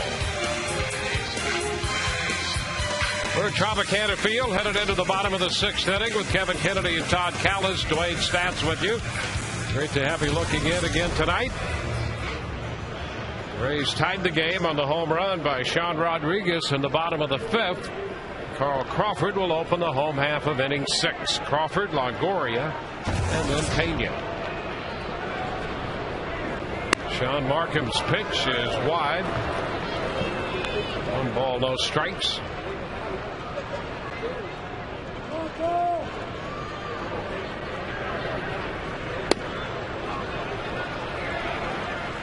Two and 0. Markham's coming off a no decision against the Detroit Tigers. He gave up only 1 earned run in that game in 6 innings on 8 hits. 2-1 the count.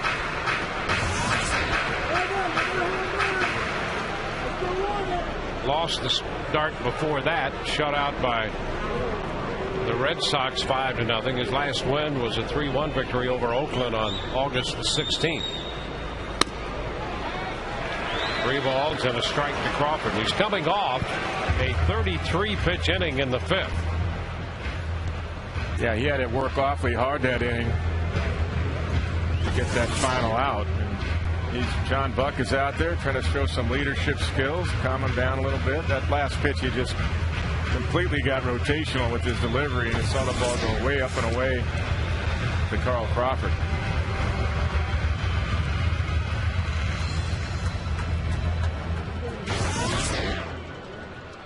Well, stop by your local Hess Express, and when you're there, pick up the 2010 Rays Pocket Schedule. It includes a $5 off coupon for a pair of lower-level tickets to Rays games on Saturday nights. That's a strike. And the count is full to Carl Crawford. Well, Carl thought it was away. And let's see what Foxtrax has to say. Oh, yeah, that ball's up and away big time. Wow. Not even close. And there's ball 4. Maybe technically ball 5.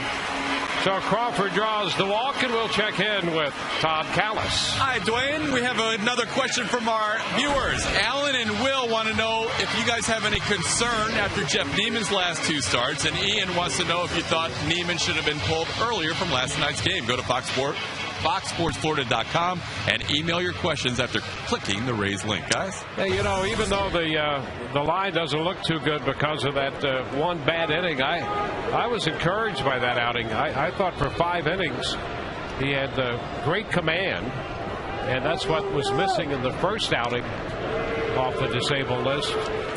And so I think it's an encouraging outing, and I just think if you get right down to it, I think he just tired to the point where he lost command. I think he hit the wall is a term that I use and we've heard around baseball, and sometimes it happens fast like that, and get 5 good innings in, and you go out there, and after the bunt by Freddie Lewis, lost command on Dwayne Wise, and I thought when he hit Bautista, I thought he was done myself. That's what I thought. And do I think he came out a little late? Yeah, in my opinion, to be honest, yeah, I thought so. I thought he went a little longer than I thought he would, but I think Joe has confidence in him because normally Jeff can get out of situations like that. Here goes Crawford. The throw down is in time as Buck threw from his knees and got the throw there in time to get Crawford. Hill taking the throw from Buck, and Carl is caught for the 10th time this year. I'll tell you what, Buck has really been impressive behind the plate, showing some leadership skills. Look at this, from his knees, good transfer, and he threw a strike down there.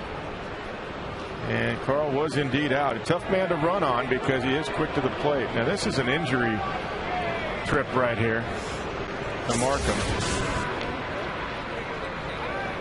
Yeah, they get the strike on Longoria, the caught stealing of Crawford. And now Cito along with the trainer out to check on Markham. And he's assuring them that he's okay, and that's not going to be considered a visit.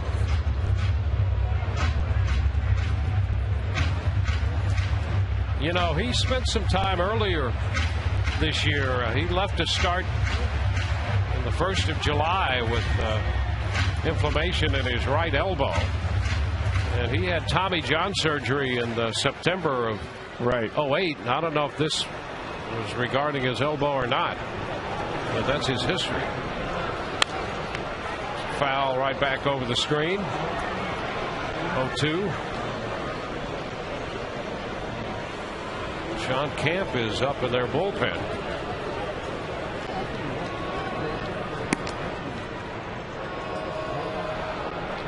And Markham right now is at 90 pitches.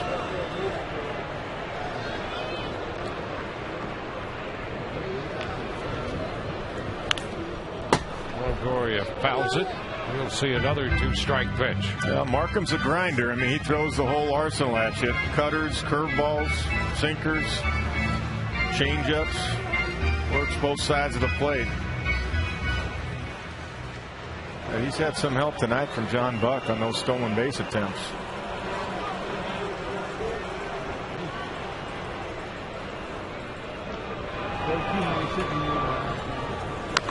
Oh, that one fouled and comes right back up and gets Longoria, knocks off the helmet. They got him on the right side of the face or near his right eye. It's a cutter right here again. Look at that. It comes right back up and bites him.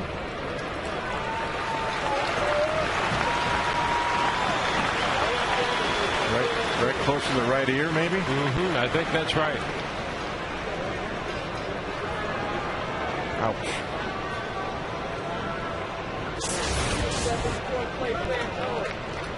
Well, he might be hearing things for a while. I'm not kidding. That's not fun.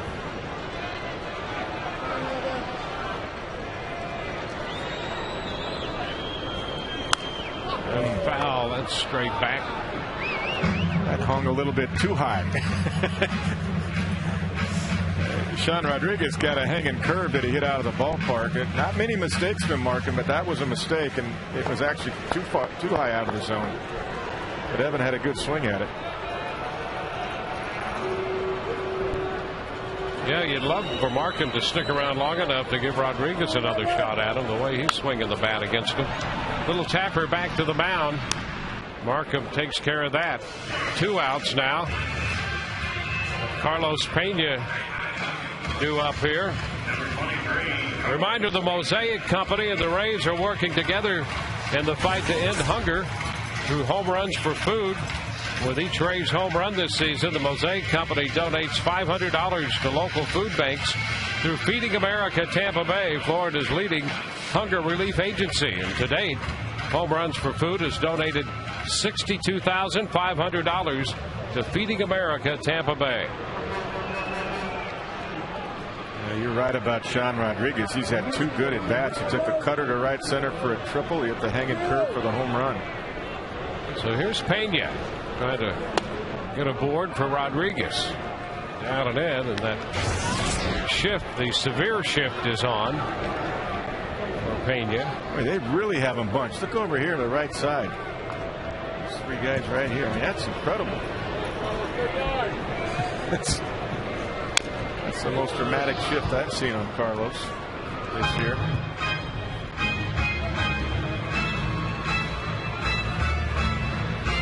And they've moved the third baseman McDonald over there on the right side and left McCoy, the shortstop, on the left side. I guess they feel with that changeup, if Carlos does anything, he's going to get so far out in front that he'll pull it down the line.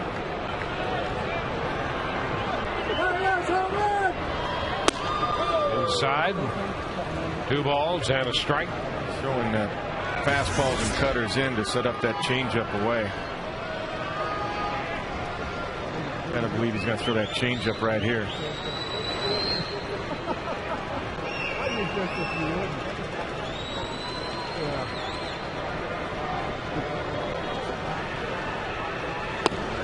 And that's a strike to even the count at 2-2. Well, getting Rodriguez to the plate against Markham would be important. He not only is 6 of his last 10, but 6 of his last 6. 3 doubles, a single, and a triple, and a home run tonight.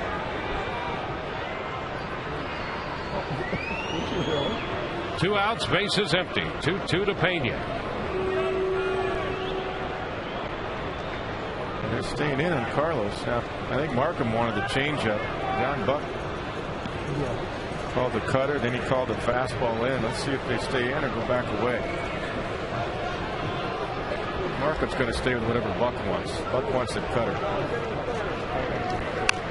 And a foul ball. That's what he got. You saw Markham point at Buck. Okay, I'll stay with you. But I think initially Markham wanted to go back away with the changeup. This next pitch will be number 100 for Markham.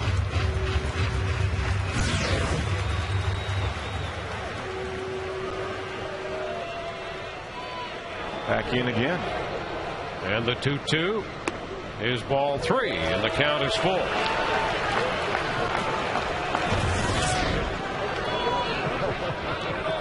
100 pitches on the nose. Well, does he come back with the changeup now, or does he go all the way with that cutter?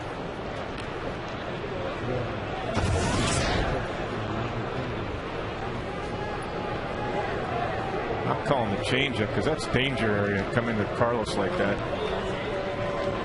It's home run area if he makes a mistake. And a shot foul up the right side. He stayed with that fastball coming in. And Carlos shot it up the right side. Of course, Lind is right on the line back to first. Well, they've got a defense right. That's how they plan it, that Carlos is going to pull one right down the line. Hey, look at that. That's no doubles defense right there in the 6th inning. But that's the shift that the Blue Jays have on Carlos. Hey, what, they're playing with danger with Carlos. And that shift is more severe with each pitch. And he got it. He went around. Changeup. Tried to check, so he finally went back to the change and picks up his 7th strikeout. We are through 6. The game tied 1-1.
Rays battle it out with the Yankees Monday, September 13th through the 15th.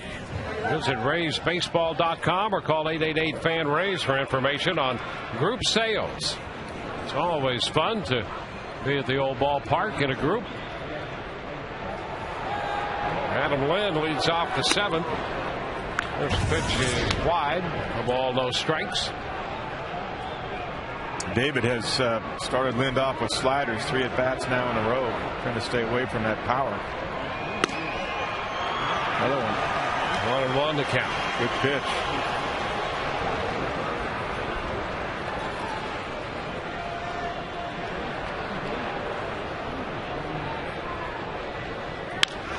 Ground ball down to first, scooped by Pena. Price takes the toss. Lind is out number 1. Speaking of the Yankees, they're hitting in the bottom of the 6th, leading Oakland 4-3. Kevin Kuzmanoff has homered in that game for the A's, his 13th.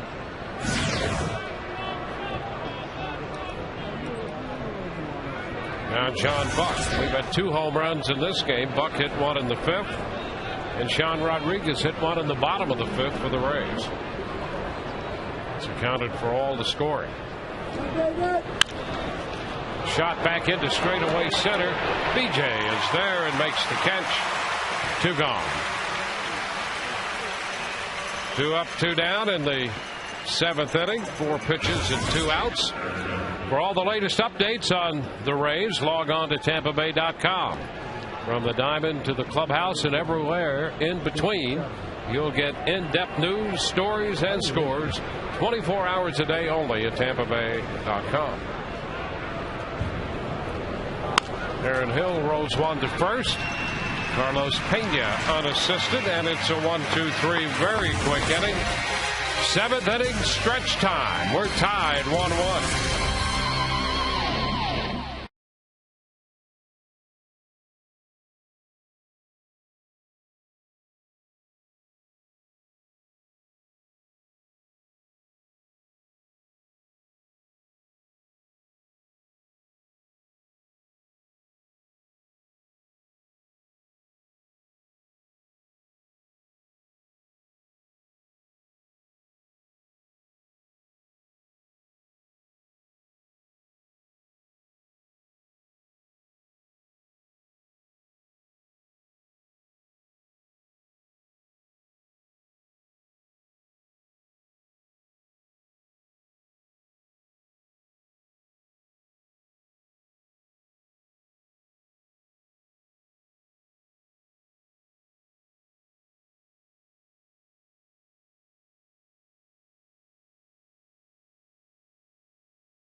Great defensive work by the Rays tonight. A couple of home runs accounting for all the scoring. One by this man right here, Sean Rodriguez. Sean has a triple and a homer tonight. He'll face Sean Camp. Camp takes over for Sean Markham. A lot of Sean's going on here. Rodriguez in here against Camp. Short is on the bat and takes the pitch for a ball. 6 innings for Sean Markham. Gave up a run on 5 hits, struck out 7, walked a couple, surrendered the home run, made 102 pitches. And Rodriguez fouls it back, and the count is 1-1. Well, the Rays did what they do best against Markham. Even though he threw well, they made him work pretty hard and got him out of the game after 6. Camp worked an inning in the game here Monday night. 2-1. He gave up 1 unearned run. Picked up a strikeout.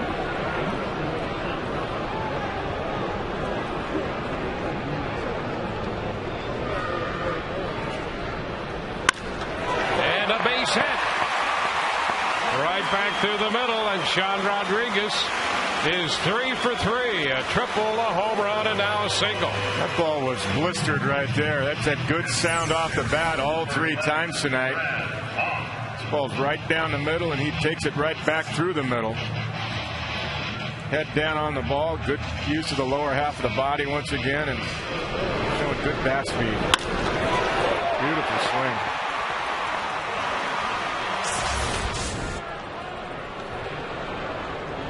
Brad Hopp stepping in against Camp.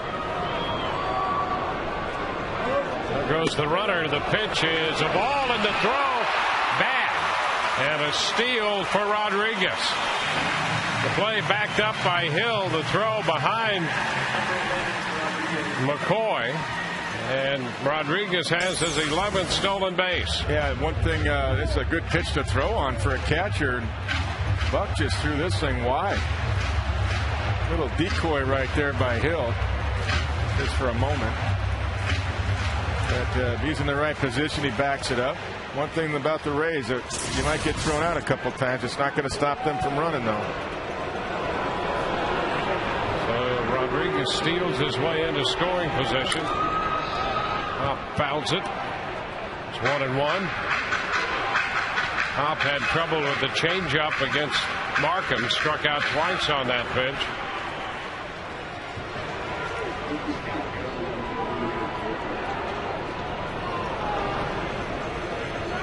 Well, pulling the ball here is of essence now, and contact from Brad Hopp.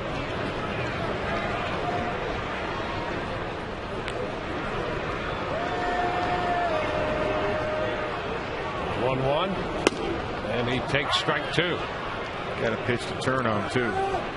There is some power in Hopp, but there's also a few strikeouts. Yeah, that's exactly right. He strikes out as much as 134, 135 times a year when he plays every day.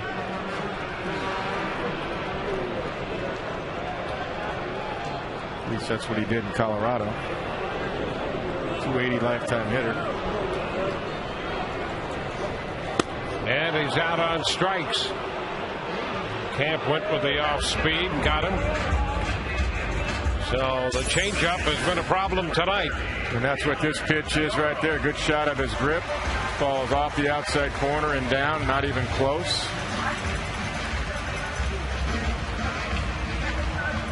And a big wave and a miss.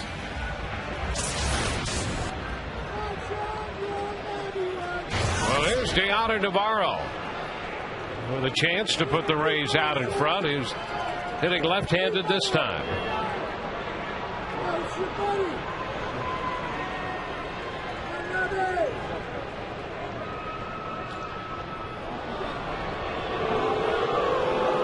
And working the 7th. Markham pitched the front 6. Scott Downs busy in the bullpen.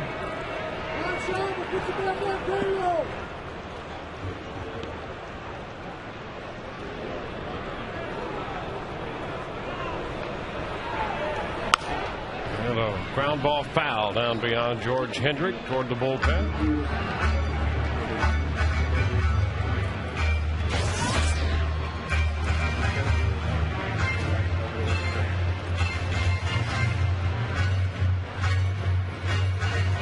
His career a little better from the right side for Nobby.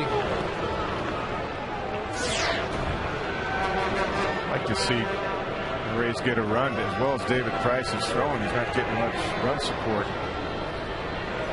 recently.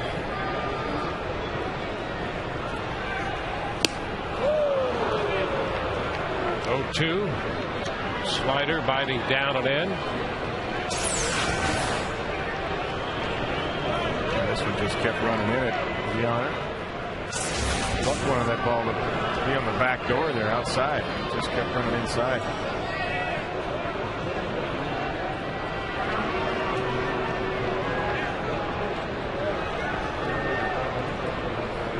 Two strikes.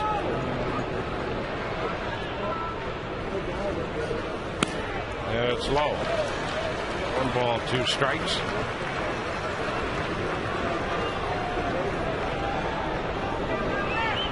Ball Game here in the bottom of the 7th. Rodriguez at second with one gone on a base hit and a stolen base.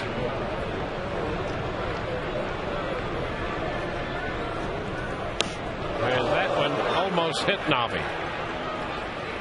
2-2. I think Nobby was prepared to take it for the team, but it missed him. You know, I think he was expecting him to get hit right there. And that last little curl, he got his knee out of the way right there.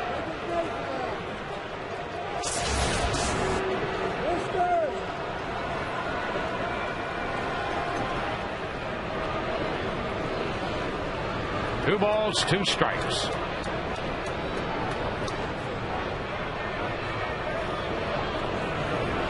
Buck heads to the mound. Blue Jays have made a defensive change. They have Travis Snyder in left field replacing Fred Lewis, who left with an elbow concern. Reminder, you can come out Saturday the 18th of September. The Rays host the Angels. After the game, catch Adam Lambert in the Summer Concert Series. That's presented by Hess Express. Visit RaysBaseball.com to get your tickets now. The young outfielder, Travis Snyder.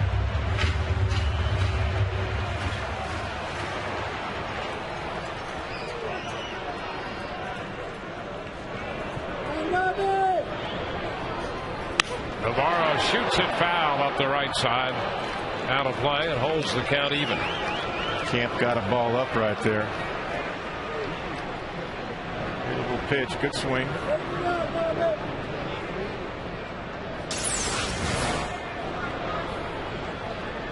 Was up and cutting in on him right there. Ground ball by the mound, headed toward the middle, backhanded by Hill. Throw to first, and it's scooped there by Lynn. Over to third goes Rodriguez. So Navarro is the second out, and Rodriguez advances to third base. Well, he made the defense make a play at least. I mean, I'd like to see contact like that. At least put it in play. This is not an easy play. Hill rushes it over there.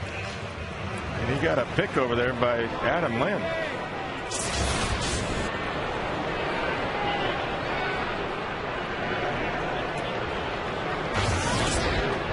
Here's Jason Bartlett. Bartlett fouls it back. Jason 2 for 2 tonight. The Rays have 6 hits in between Rodriguez at third and Bartlett at the plate. They have 5 of the 6. Jason's also hitting that ball to right field, which I know is something that Joe Madden would love to see more of. 2 base hits that way.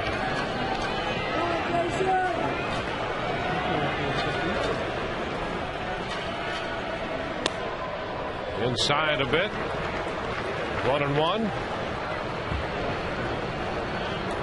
Blue Jays got a run in the 5th, and the Rays their run in the bottom of the 5th. We're now in the bottom of the 7th inning. He's been hitting that cutter to right field, so Buck held a couple pitches in on Jason here. And he fouls it off speed, and the count is 1-2. Camp throwing that changeup a little bit tonight. Yeah. We've seen him in the past primarily fastball, slider, but the changeup has been a pretty good pitch for him. Yeah, it has.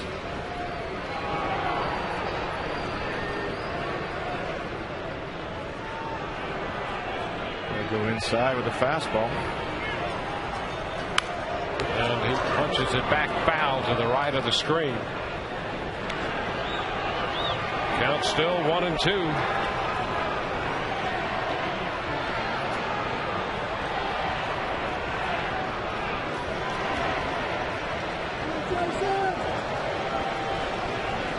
Things have been better for Bartlett lately. At the plate, 297 over his last 20 games or so. And we'll roll it to third. McDonald has it.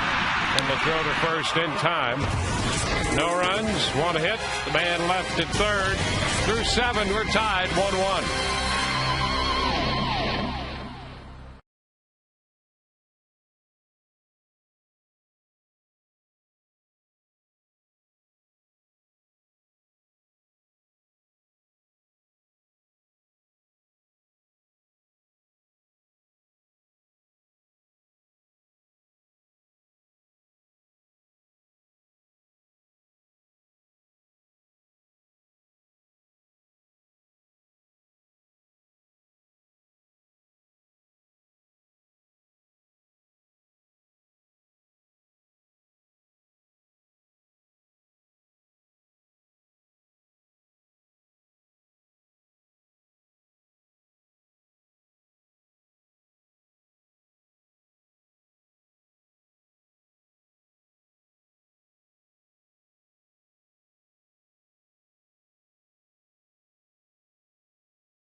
strikeouts in the game. Log on to CaneStrikeout.com. Get a coupon for a free Papa John's pizza. Get the Canes today. 8th inning underway. First pitch to Arancibia misses. J.P. Arancibia, the DH. 2-0. He's grounded out and struck out tonight.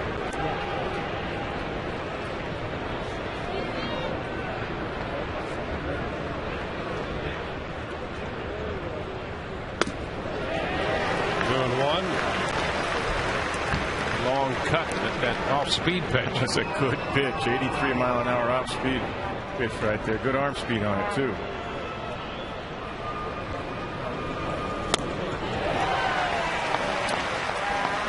Two and 2. Came back in the fastball right there. Had a little cut action to it.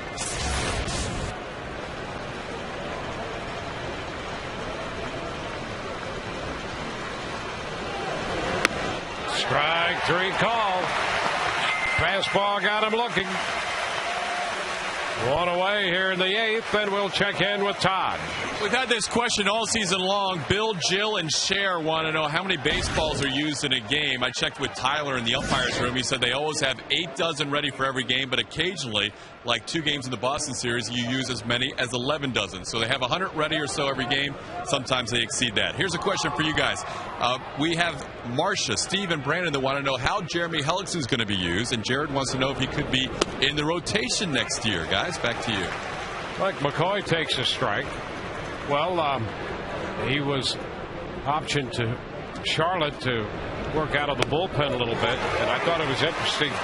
He gave up a few runs down there, and I think we heard Andrew Friedman say that the fans were booing him, told him to go back to Tampa Bay. Heard that.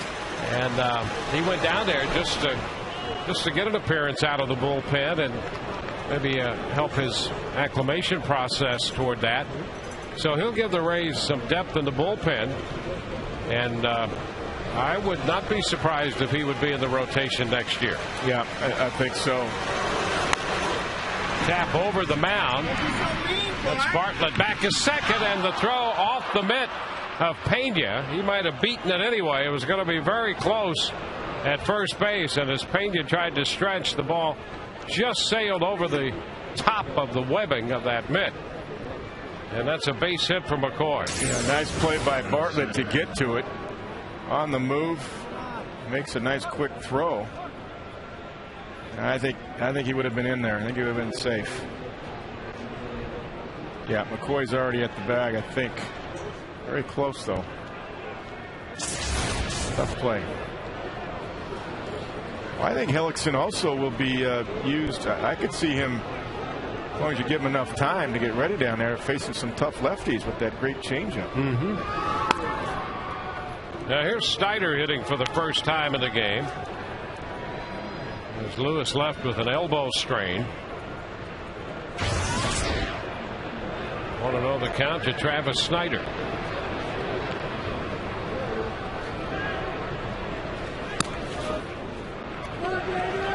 Two and 0.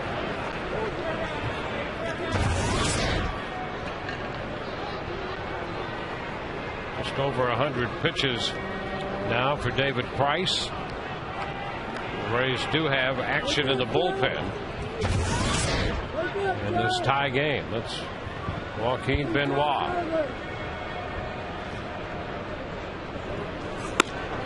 And a strike makes it 2-1.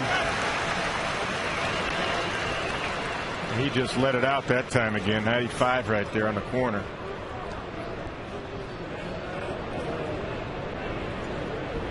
I could see Cito trying to get something going here, get a little action going. The runner.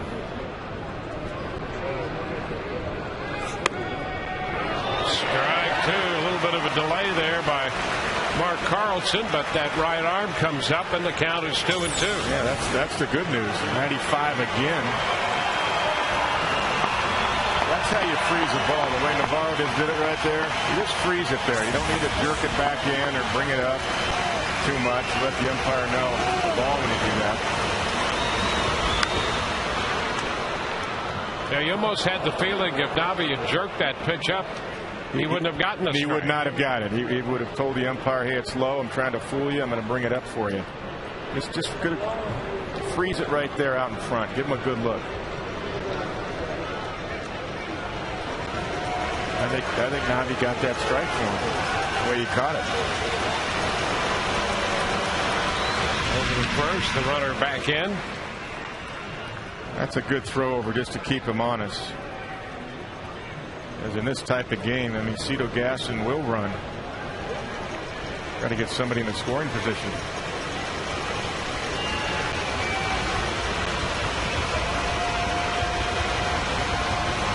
And again, a move to first. Price is a little better at trying to contain the running game now. Yeah, I mean, he's worked on all parts of his game. He's only going to get better. I'm really impressed tonight against this tough fastball hitting club, his secondary pitches, how well he's thrown. Swing. And as he comes back to strike out Snyder with a fastball in there at 95.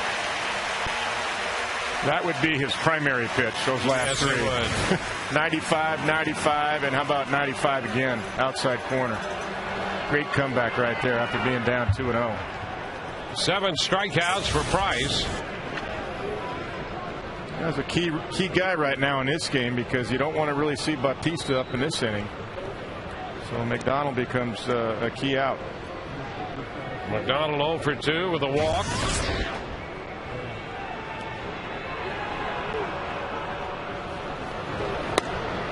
And a first pitch strike. He takes a fastball. Oakland hitting in the 8th inning. That's still 4-3 New York.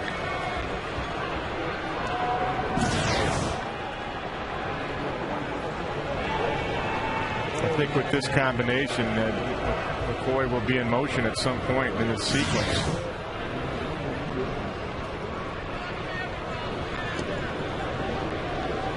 And at worst, McDonald would lead off in the 9th if they get him out.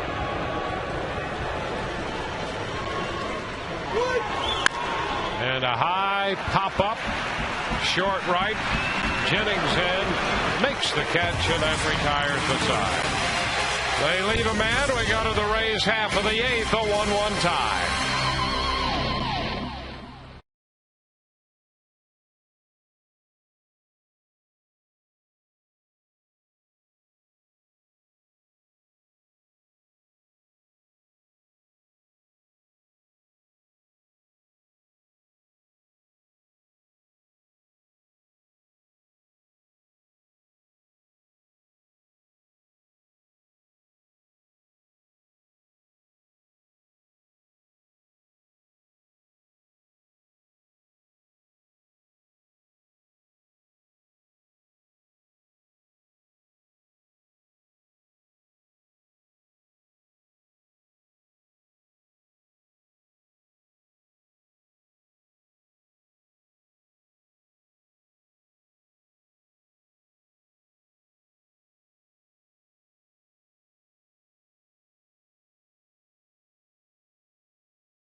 Tropicana Field.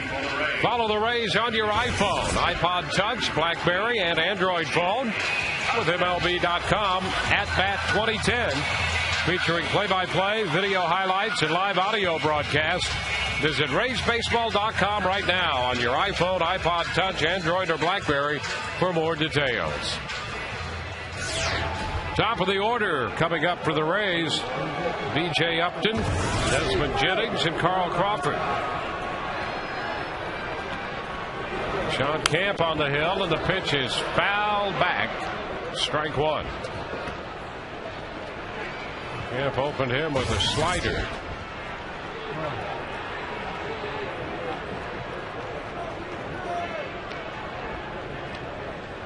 BJ hit the ball to the warning track in the first inning off Markham. And now is down in the count 0-2.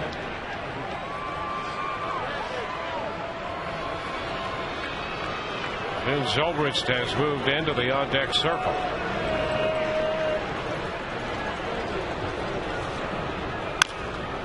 And it's fouled.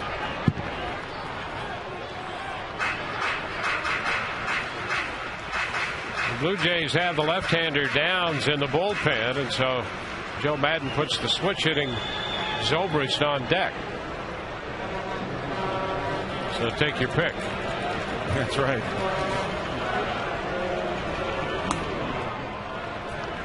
Well, Joe's got a lot of pieces now to maneuver, both offensively and in the bullpen, but especially with the offense.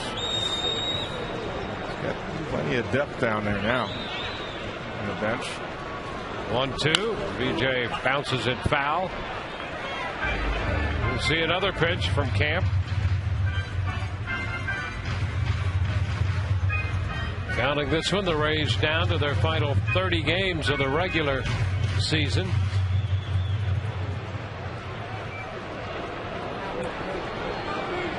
It's been a battle against Toronto this year. The Rays were 14-4 against them a year ago, 7-7 this year. And up and went around. He's out on strikes. He thought he'd held up on a pitch in. And on the appeal, Jeff Kellogg says that he offered. That's Jeff Kellogg at first base that made that call. Take a look at what Jeff saw. No, he did not go. I don't believe he went that time. His body started to turn, but I don't believe he broke his wrist. I think BJ's right on that one. Well, now Zobrist to pinch hit for Jennings. Down and in, a ball to no strikes.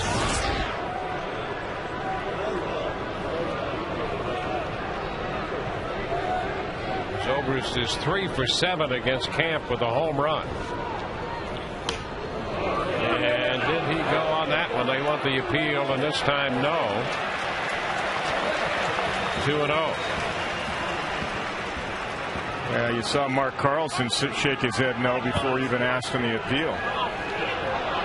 Mark didn't think he went. He asked for the appeal anyway, and neither did his third base umpire, Jeff Nelson. Carlson made his point a little more emphatic there when the Toronto bench.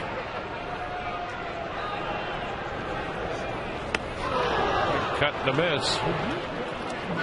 He was out in front, 2-1. Nothing wrong with that. Good swing. Ben trying to make it 2-1 right there. And why not? Had the count in your favor to do that. He bounces it foul. That took a bad hop right there.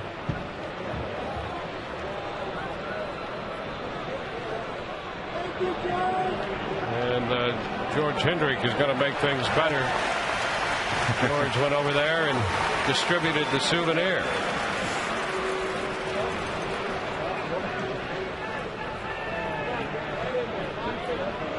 Two.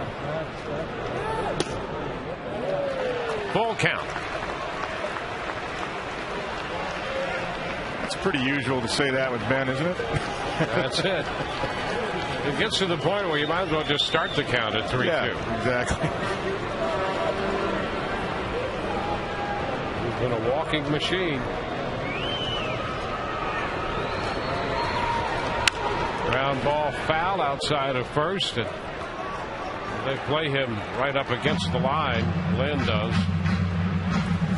Yeah, and Hill's over there too to take anything that would normally be a base hit through the right side. Look where Hill is. Yeah, he's right in the middle of what normally would be the hole between first and second. Absolutely.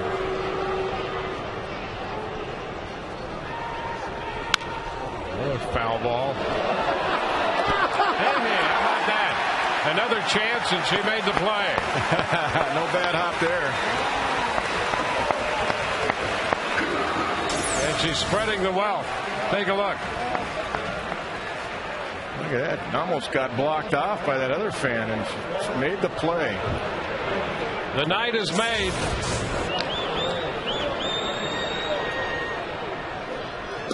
And he walks. Zobrist draws the walk. He's been so good at that all year. The Rays have a base runner with one out. Carl Crawford coming up, and that brings Cito Gaston out of the dugout. Call to the bullpen. Brought to you by Metro PCS. Wireless for all.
Which September call-up could have the biggest impact on the Rays down the stretch?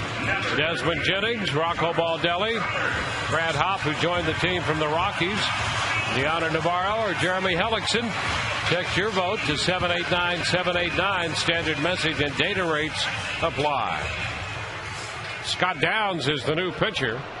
The veteran left-hander on to face Carl Crawford. And Crawford has a pretty good track record against Downs. He's 7 out of 18 with a home run against him. You take that. Downs has pretty good numbers overall. Doesn't walk too many. Around the plate. And a pitch out on the first delivery. 1-0. Now you can afford to do that when a guy's a strike thrower. Downs has only walked 12 all year. That's not bad thinking. Rays trying to take the lead in the bottom of the 8th inning. Runner at first right now, and a little bounding ball foul. 1-1. Hey, and she did it again. Reaching over the stands, and the same fan makes another pickup. She's collecting souvenir baseballs now and giving them out to her friends. And she's sharing it. Very nice. She's in a prime spot right there. And a move to first. Zobrist back in.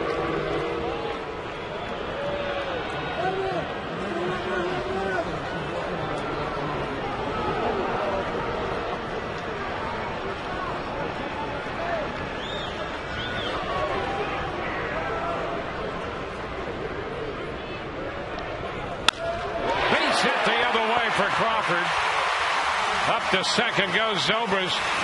So Crawford continues his string of success against Scott Downs.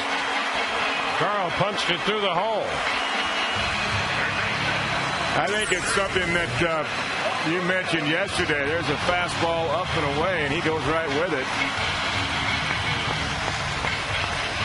That I think Cito just says, hey, he's a lefty, there's a lefty, and I don't worry about matchups as far as numbers. I don't think he does that when he makes his lineup.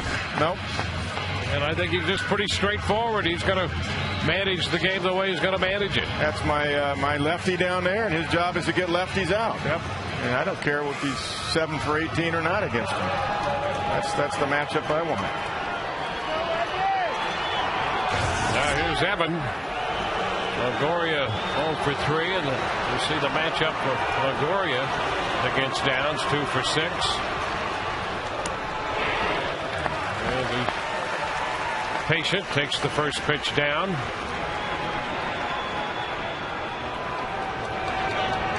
Rays have Soriano in the bullpen up the right field line. They have 8 innings out of Price tonight. Blue Jays due to have Bautista, Wells, and Lind in the 9th. Another meeting by John Buck. That's about the 4th one tonight. I want to be sure on how they want to go about getting Evan Longoria out. I don't think this is about signs. This is about pitch sequence.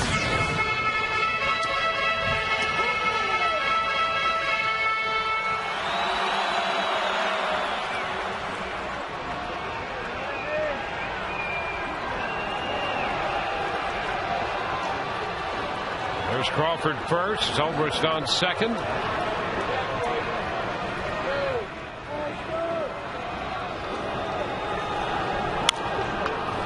It's going to be out of play up the right side.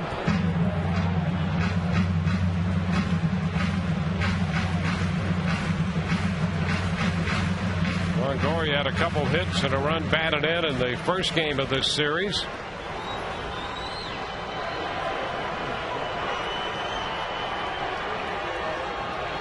Only runs tonight on solo home runs by John Buck and Sean Rodriguez.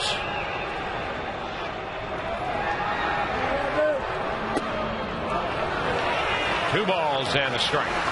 John Buck does a few things well behind the plate. One thing he really is doing well right now, he's setting up late. You can't tell if if he's going in or out, which means he doesn't give away location. And a lot of times when a catcher sets up too early, he'll give away not only location but what the pitch is.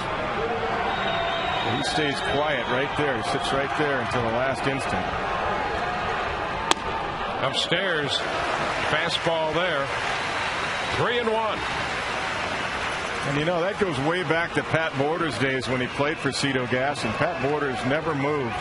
And I think part of it was because they would steal signs. They were known to steal signs off the catcher or anybody they could. That's good teaching right there. 3-1. Ground ball headed toward the hole. Base hit into left. Zobrist on his way to the plate. Throw is not in time, and the Rays take a 2-1 lead. Evan Longoria bounces one in the hole between short and third, scoring Zobrist.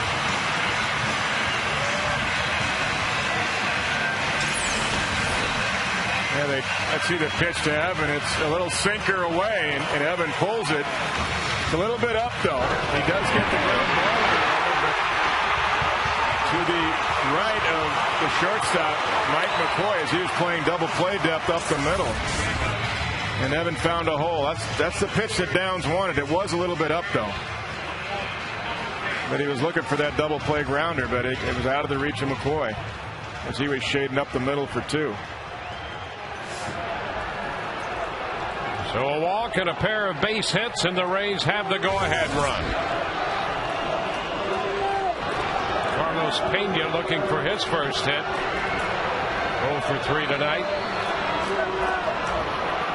Crawford at second and Longoria at first. And a throw back and into center field.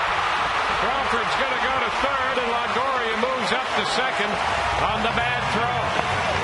Well, they had the shift on, and they tried to slip McCoy in behind Crawford at second, and Downs threw it away. Yeah, Carl's body got in between the ball and McCoy. He had no chance to make a play on him. Take a look. Carl gets back. and his body gets in between. In fact, it knocks McCoy's glove off. And Carl got back, pretty easily standing.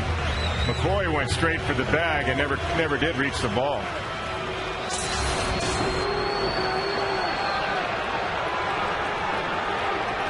So on the first error of the game, the Rays have both men in scoring position for Pena. Infield is in. 1 ball, no strikes, the count to Carlos. And with 1 out, I'm sure the contact play will be on where Carl Crawford will run as soon as Carlos makes contact with the ball. Try to steal a run here. Make the defense make a play. The only thing Carl has to worry about, Buck likes to throw from his knees, and with the left-handed hitter up there is a clear path to third base for a throw. So if you get too big of a secondary lead on a take here, you're going to scamper back to third base.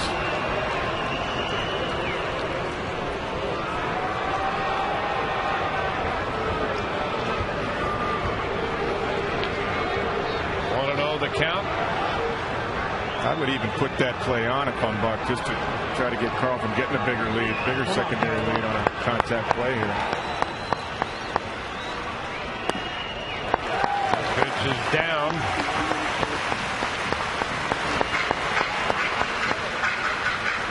Two and all. David Percy up in the bullpen for the Blue Jays.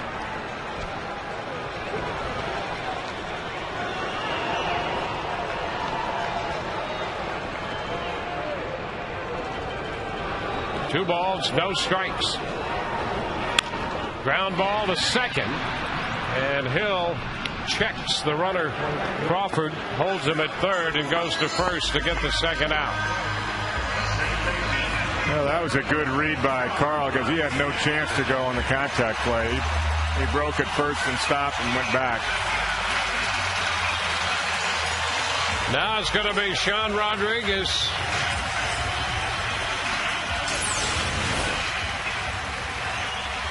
You can see the ball was hit on one big hop to Hill, and he's checking Crawford, make sure he gets back.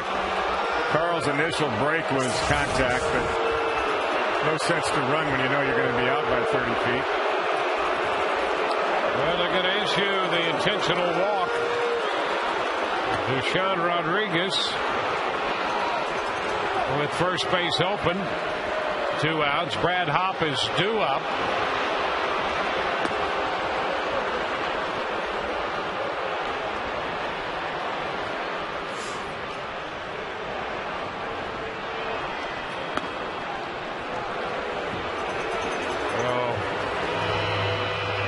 The bases are loaded. Baldelli had been in the on-deck circle, and now Hopp comes out. Yeah, that's interesting right here. I thought that Joe might go for it with Rocco, but he's giving Hopp a chance to do the job here. Now, Hopp has struck out 3 times tonight, all on changeups.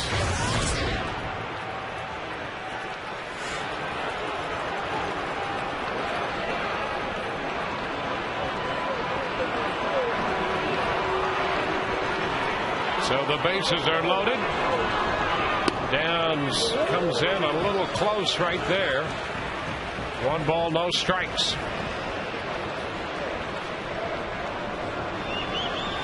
Well, this has got to be Joe, just like in the matchup in this stuff of Downs versus Brad Hopp versus that sinker going away from Baldelli. And a foul ball off his foot. Takes the count to 1-1. Another meeting on the mound.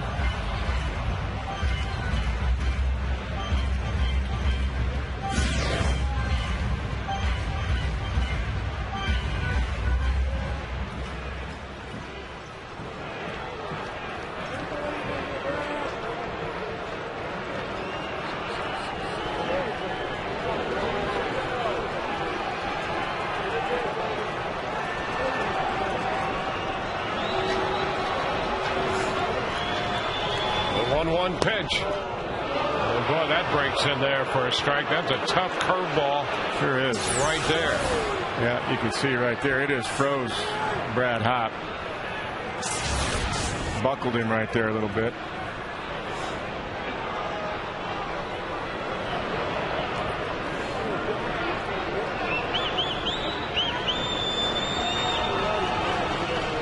And Hopp just got a little piece of it to stay alive. Well, last year in a full season with the Rockies, Hopp hit .303 against right-handers and .243 against lefties. So Joe Madden decides to give him a shot here against a pretty tough left-hander. Yeah, in Downs. I know. I think that's all it is. I mean, otherwise you would put Baldelli up there right now and try to open his game up. And he gets a piece of it and fouls it. Crawford's at third, Longoria's at second, Rodriguez at first. I think Joe's just trying to show some confidence in Hopp. They've got the lead, but I mean, one of the reasons you have Baldelli is for a situation like right here.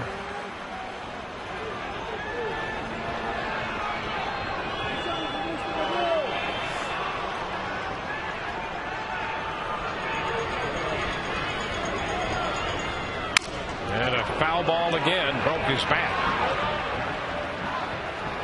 The count is still a ball, 2 strikes.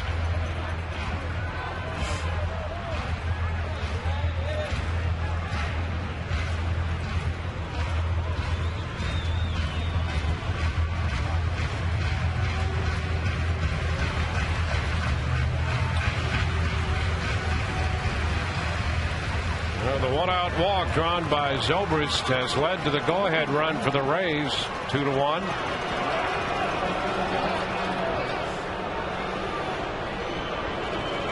1-2 the count. And Hopp, did he go? Yes, he did. Pitch in the dirt. Breaking ball, and Hopp thought he had checked, but Mark Colson says he went around to retire the side. Well, the Rays come up with the go-ahead run. The base hit by Longoria chased home Zobrist. And at the end of 8, it's 2-1 Tampa Bay.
Evan Longoria's base hit in the bottom of the 8th, giving the Rays a 2-1 lead. As we go to the 9th inning, we take a look at our checkers double of the game, the pitching lines for the 2 starters.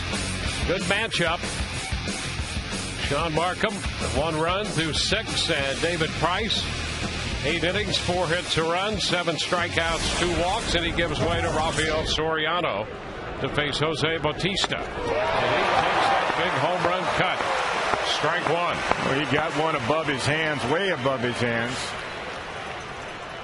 And Jose swung underneath it, but you're right. He was trying to tie the thing up.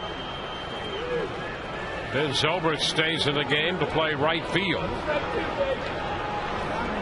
Middle of the order here for Toronto. Foul ball. Takes the count to 0-2. There's Zobrist. He pinch hit, walked, and scored the go-ahead run. Well, Ralphie's in his 54th game right now, 39 saves. With the 1.72 ERA.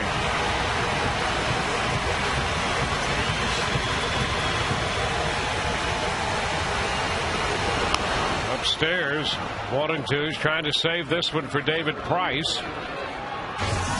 Sabathia started the day with 18 wins ahead of Price.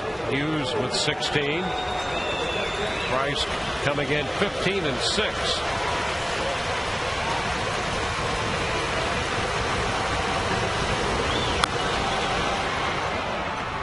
Foul ball, still 1-2.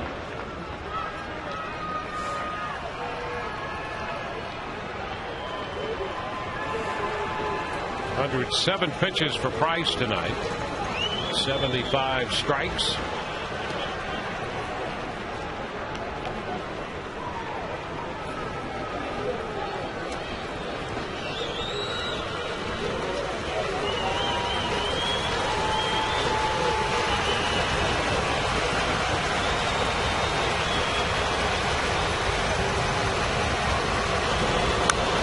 Pop up. That's a foul ball and will be out of play.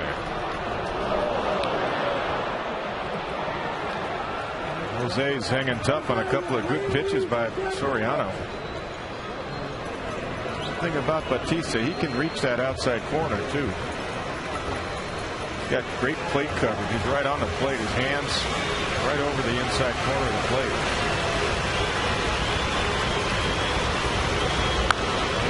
Sharply hit ball foul. We're still at 1-2.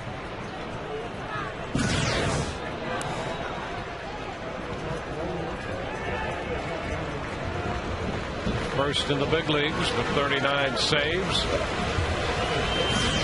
He has saved 6 of Price's victories this year.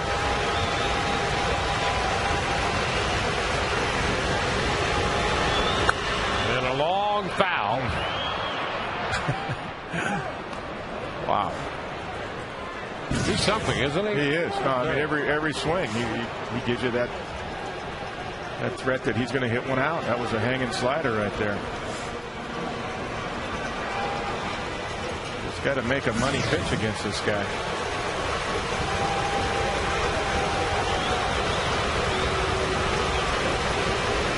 The 8th pitch of the at-bat. And a hard-hit ground ball to third. Deep third, and Longoria's throw is there. Evan played him deep and close to the line, preventing the extra base hit. Nice play. Yeah, he took a double away. You got to play no double defense here. He's about 3 strides from the line right there. Quick shift to his right to Pickett. Sets himself and throws a strike over there to Carlos.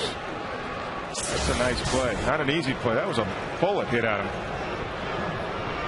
As hard as Batista swings, I'm not sure he can hit anything else but bullets. I don't think so. If he makes contact, it's going to be hit hard. Vernon Wells. He's after the first pitch, pops it up. That's going to carry out a play foul.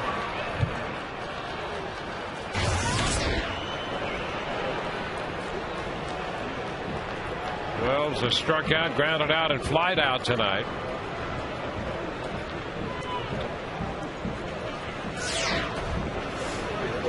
Rays after their 82nd win of the year. And a pop up again, and that's going to wind up foul and out of play. 0-2.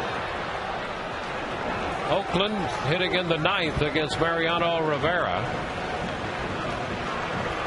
and they're down 4-3. Down to their last out.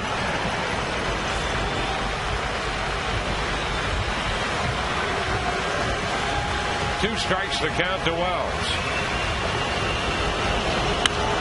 And a shot. Center field deep. Upton is there. It's over his extra bases as Crawford comes over to get it, and Wells is headed for 3. He's going to make it. That's a triple for Wells as he hit it back toward the deep part of center field. His 3rd triple of the year.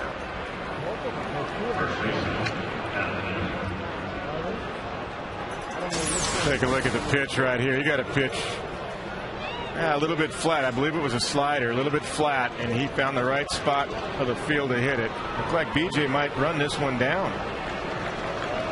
Just over his head and off the bottom of the base of the wall, about 4 feet high off the wall. And with the carom, Wells gets into 3rd. There's Adam Lind, and the infield has to come in. That's a strike.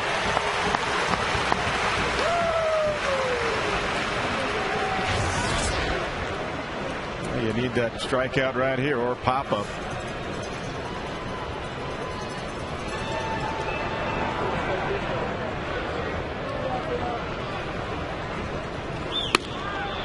A little bit wide right there.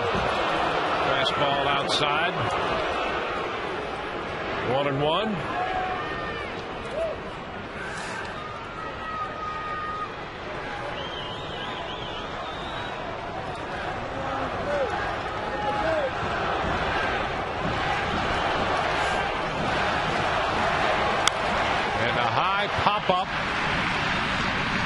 Ball is a foul ball and is out of play, back into the stands.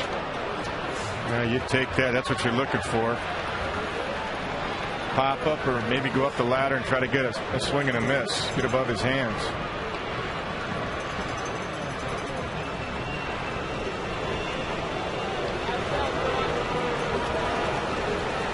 I think I'd just air one out right here and try to strike him out on a fastball above his hands. You got the count to do it.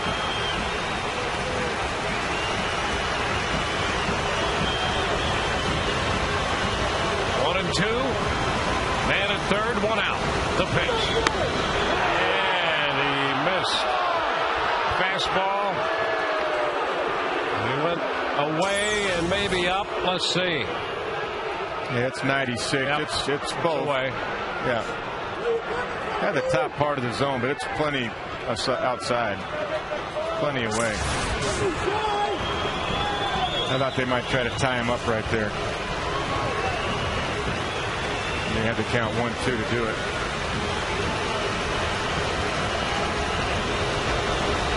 2-2. He got him.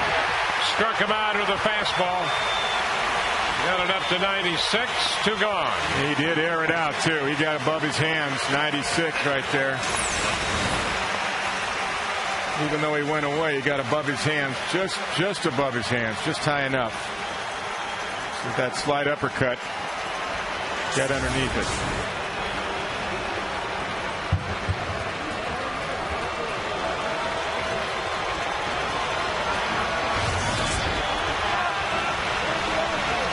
There's John Buck. Buck is 1 for 3, his home run in the 5th. And a big cut and a miss on a fastball. That's a strike.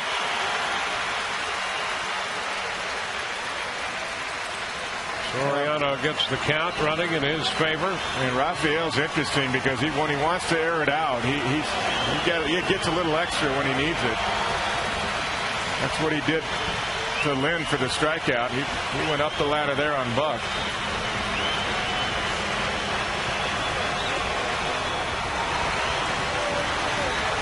0-1 count. 0-2. Another fastball. 95. Yeah, and I like that they went away because we saw Buck earlier take a 95 fastball in and turn on it for the home run. Look at this one. Perfect. Made it away from him nicely. Right where Navi wanted it. Yep. He wants this one up too. Fastball up. And it's too high. Buck lays off. 1 ball, 2 strikes.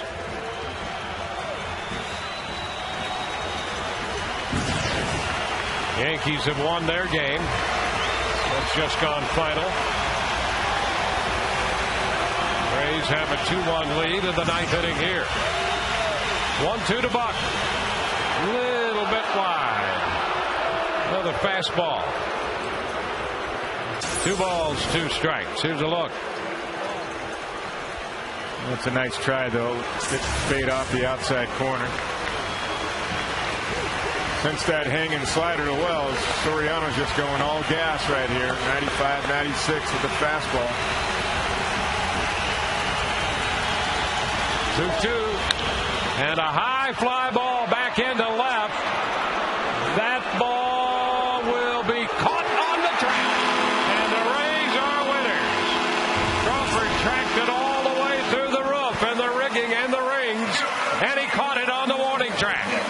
And the Rays win this game 2-1 to go 31 over 500 and stay 1 game behind New York in the AL East. No runs, 1 hit, a man left in the 9th for Toronto. And the game ends on this towering deep fly ball to left. Crawford caught it. Long, but not long enough for Toronto. And just short enough for the Rays and Soriano. I was just glad that didn't hit one of the rings up there. We were watching it closely as Crawford did as well. Yeah, he tracked it well. And here is the American League East up to date. New York 83 and 50, the Rays 82 and 51, a game back. Boston running 8.5 back right now as the Rays close this one out.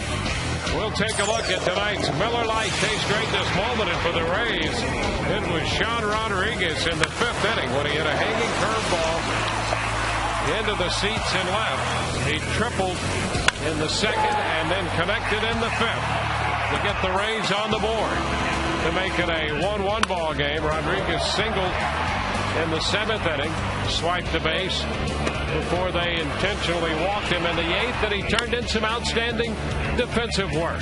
A bare hand pickup on the ball hit by Adam Lind in the 4th inning. So a great game by Sean Rodriguez as the Rays are winners 2-1. Let's go to Todd Callis with Sean right now. Dwayne, thanks. What were you just saying about that defensive play? I knew it was going to take another hop. I didn't know I was going to be able to get it because I knew it was going to get on me real quick and real late. You made that great bare hand play. Is defense contagious when you see a play like Longo and then JB and then you? You guys were rolling on the infield today. Yeah, it's definitely contagious, just like hitting. Now, what about your hitting today? Another nice day where you hit the ball all over the field, using right center field and for that triple. That seemed to get you going.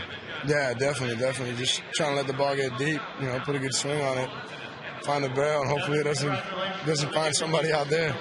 What'd you think when Buck hit that high fly ball at the end? Did you think it was too high to go out? When he first hit, I thought it was too high, but it started going and going. I said, no, it's not going. Seen too many balls hit up there. First day of September baseball. The crowd was pretty into it tonight, weren't they? Yeah, they definitely were. That was definitely a lot of fun right there. It was a good crowd. What about this next trip? You guys have 3 cities, 9 games. Seems like if you can go through this trip and still be in good shape, we could be talking about postseason baseball? Yeah, 1 game at a time, though. 1 game at a time. Hey, before we let you go, tell us about the new cut. I know it's got some significance for you, right? The 3 lines. 3 lines in the hair? It's for my wife, my daughter, and my son. Hey, it worked out well today, huh? And for 3 hits today, too. How about that? Nice job, Sean Rod. Thanks. No problem. Sean Rodriguez, guys, back to you. All right, TK. Rays are winners. It's 2-1 the final here, and we'll be back with more in just a moment.